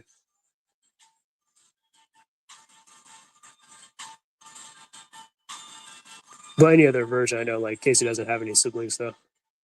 April does, but no, not Casey though, because April has she has a younger sister, Robin, and usually in the stuff that's correlated to Mirage, like the 2003 series or Mirage or whatever. But yeah,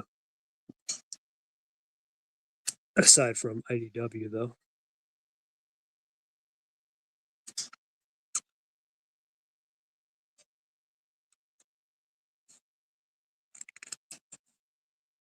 Not really. Crazy. I think most fans agree. Hey, Ken, 2012.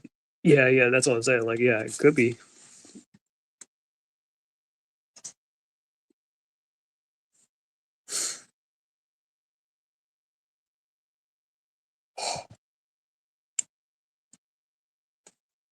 Oh.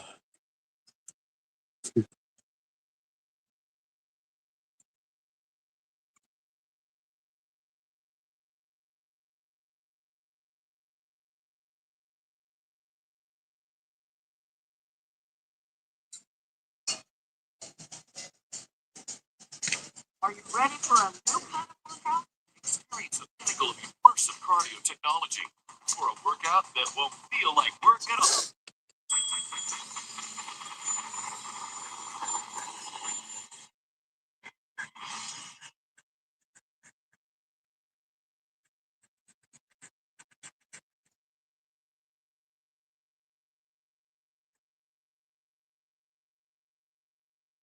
Hadoka is a being capable of existing in multiple dimensions at one time, and she threatens the world of Ai Preseru, Happy Island.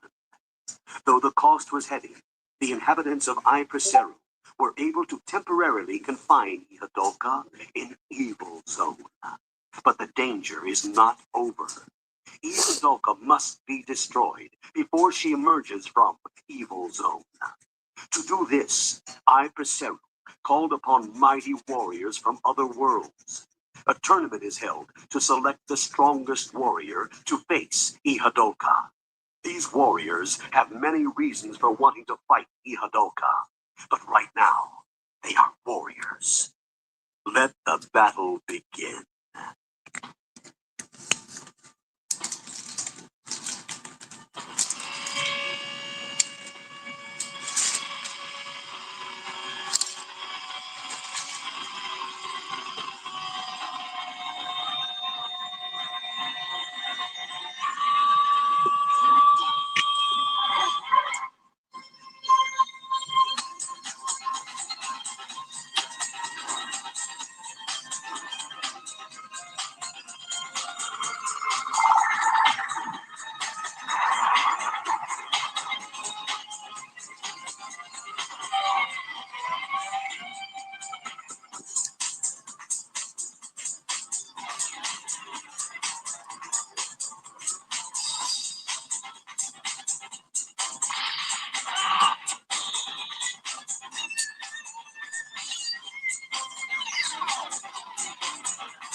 Hmm.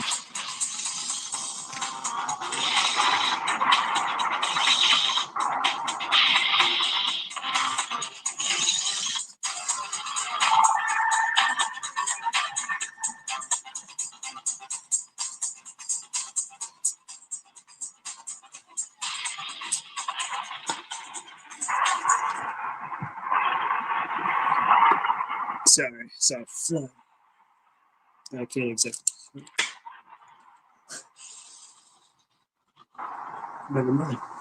Looks like I killed it.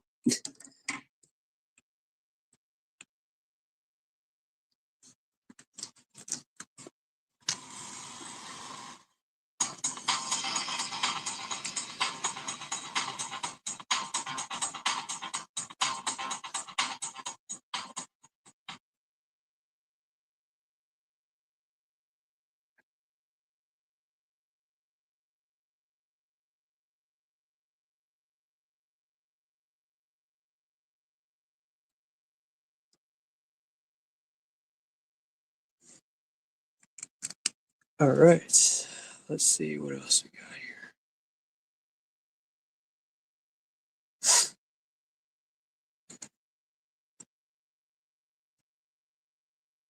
I'm pretty sure if this phone is picking up all this music and stuff, I must be like copyright like crazy. Or normally I would if this is a normal video or something.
All right, we know how that looks.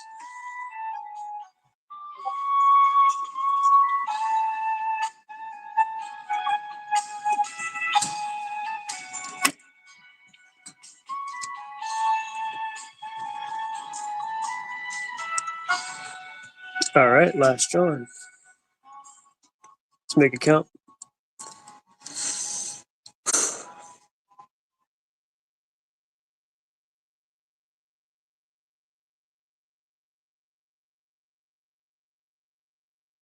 Wait a minute.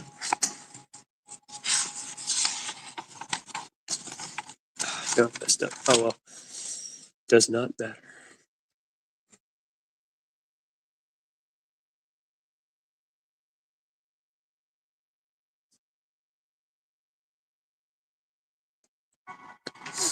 Get away from having to just get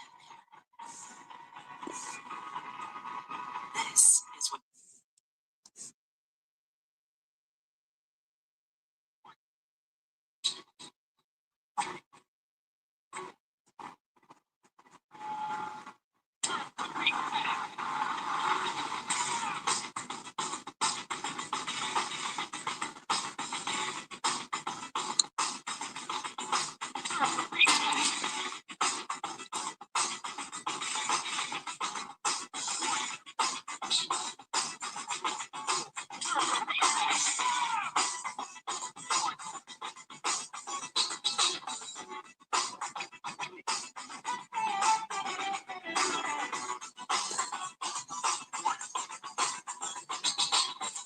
Anyways, in case you guys don't know who this character is, this is Philia Ukop from Slayer's Try.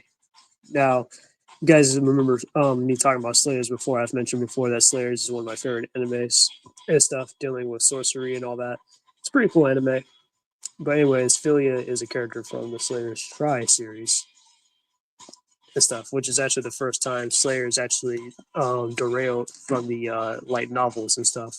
Because originally it started off as a light novel series, then became like on manga and anime and all that stuff after that. So yeah.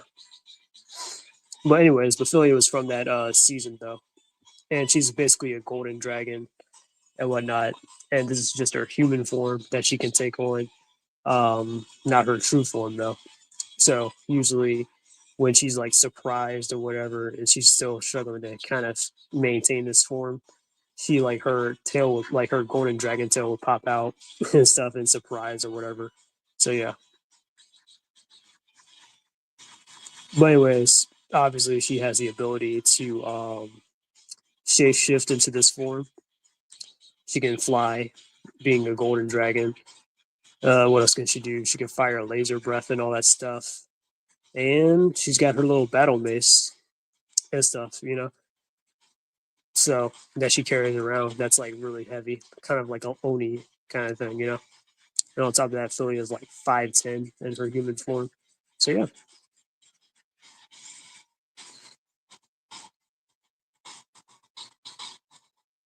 But that's basically who this character is right here.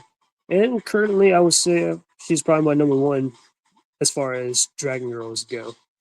Number two would be Scotty. Then three, I would say Wendy, followed up with Toru. Then Toru, I would say was what Lukua. Then Elma. Then Maline. And then Irene. And then who else? Then Soka, and then Greya. That's probably my top 10 as far as Dragon Girls go. So, you know, as you can see, I work my way up as far as like the list here.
Mucinex Night Shift fights your worst Hmm. nighttime symptoms, so Let's you see. can get to sleep and wake up ready to go. Wake up to a new you. With Mucinex Night Shift, it's not cold in the flu season. It's always comeback season.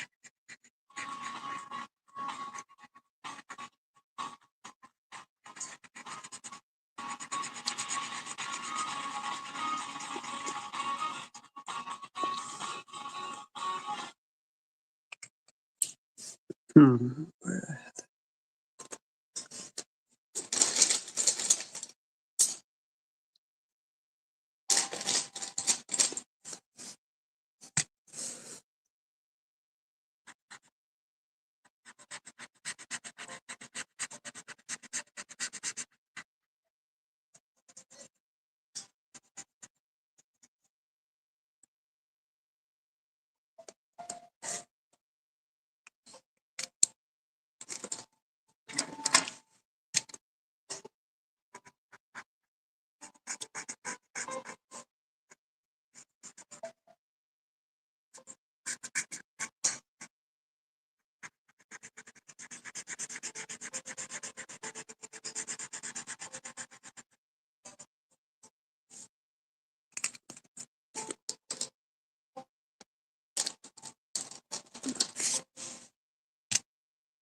Hmm.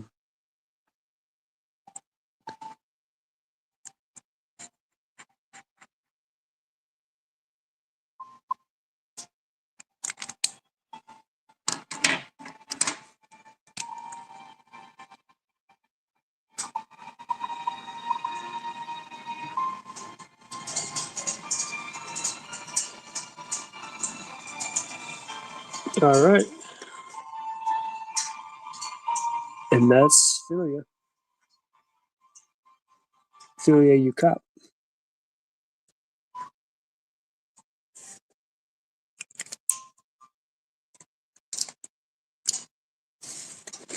Well, while I'm here, I might as well do some odds.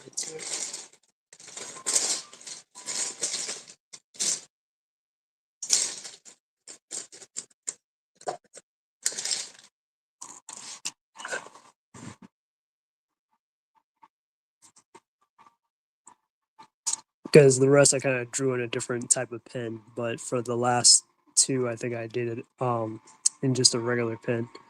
So I want to make the lines a little bit more thicker. Oh, man.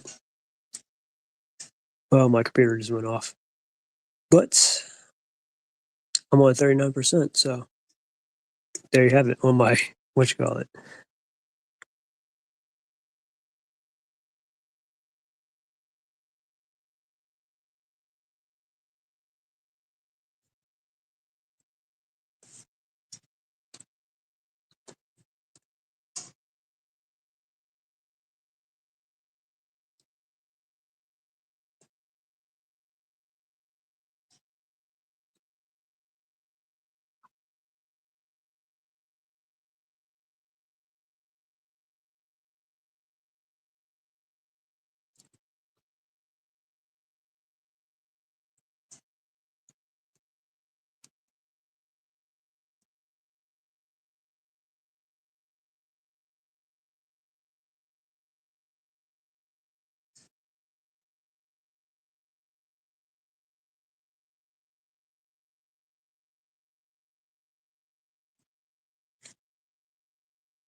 Not really crazy. I think. Oh yeah, I read that.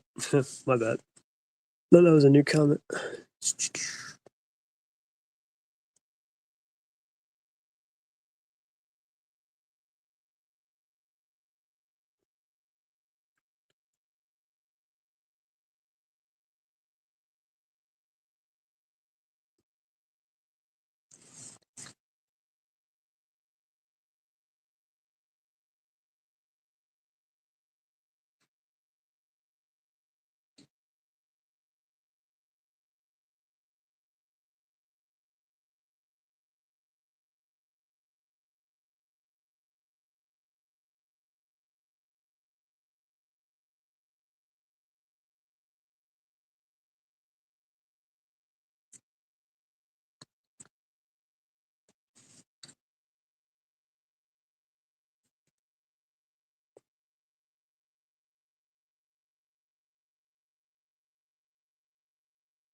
But anyways, yeah, this has been a pretty good stream though.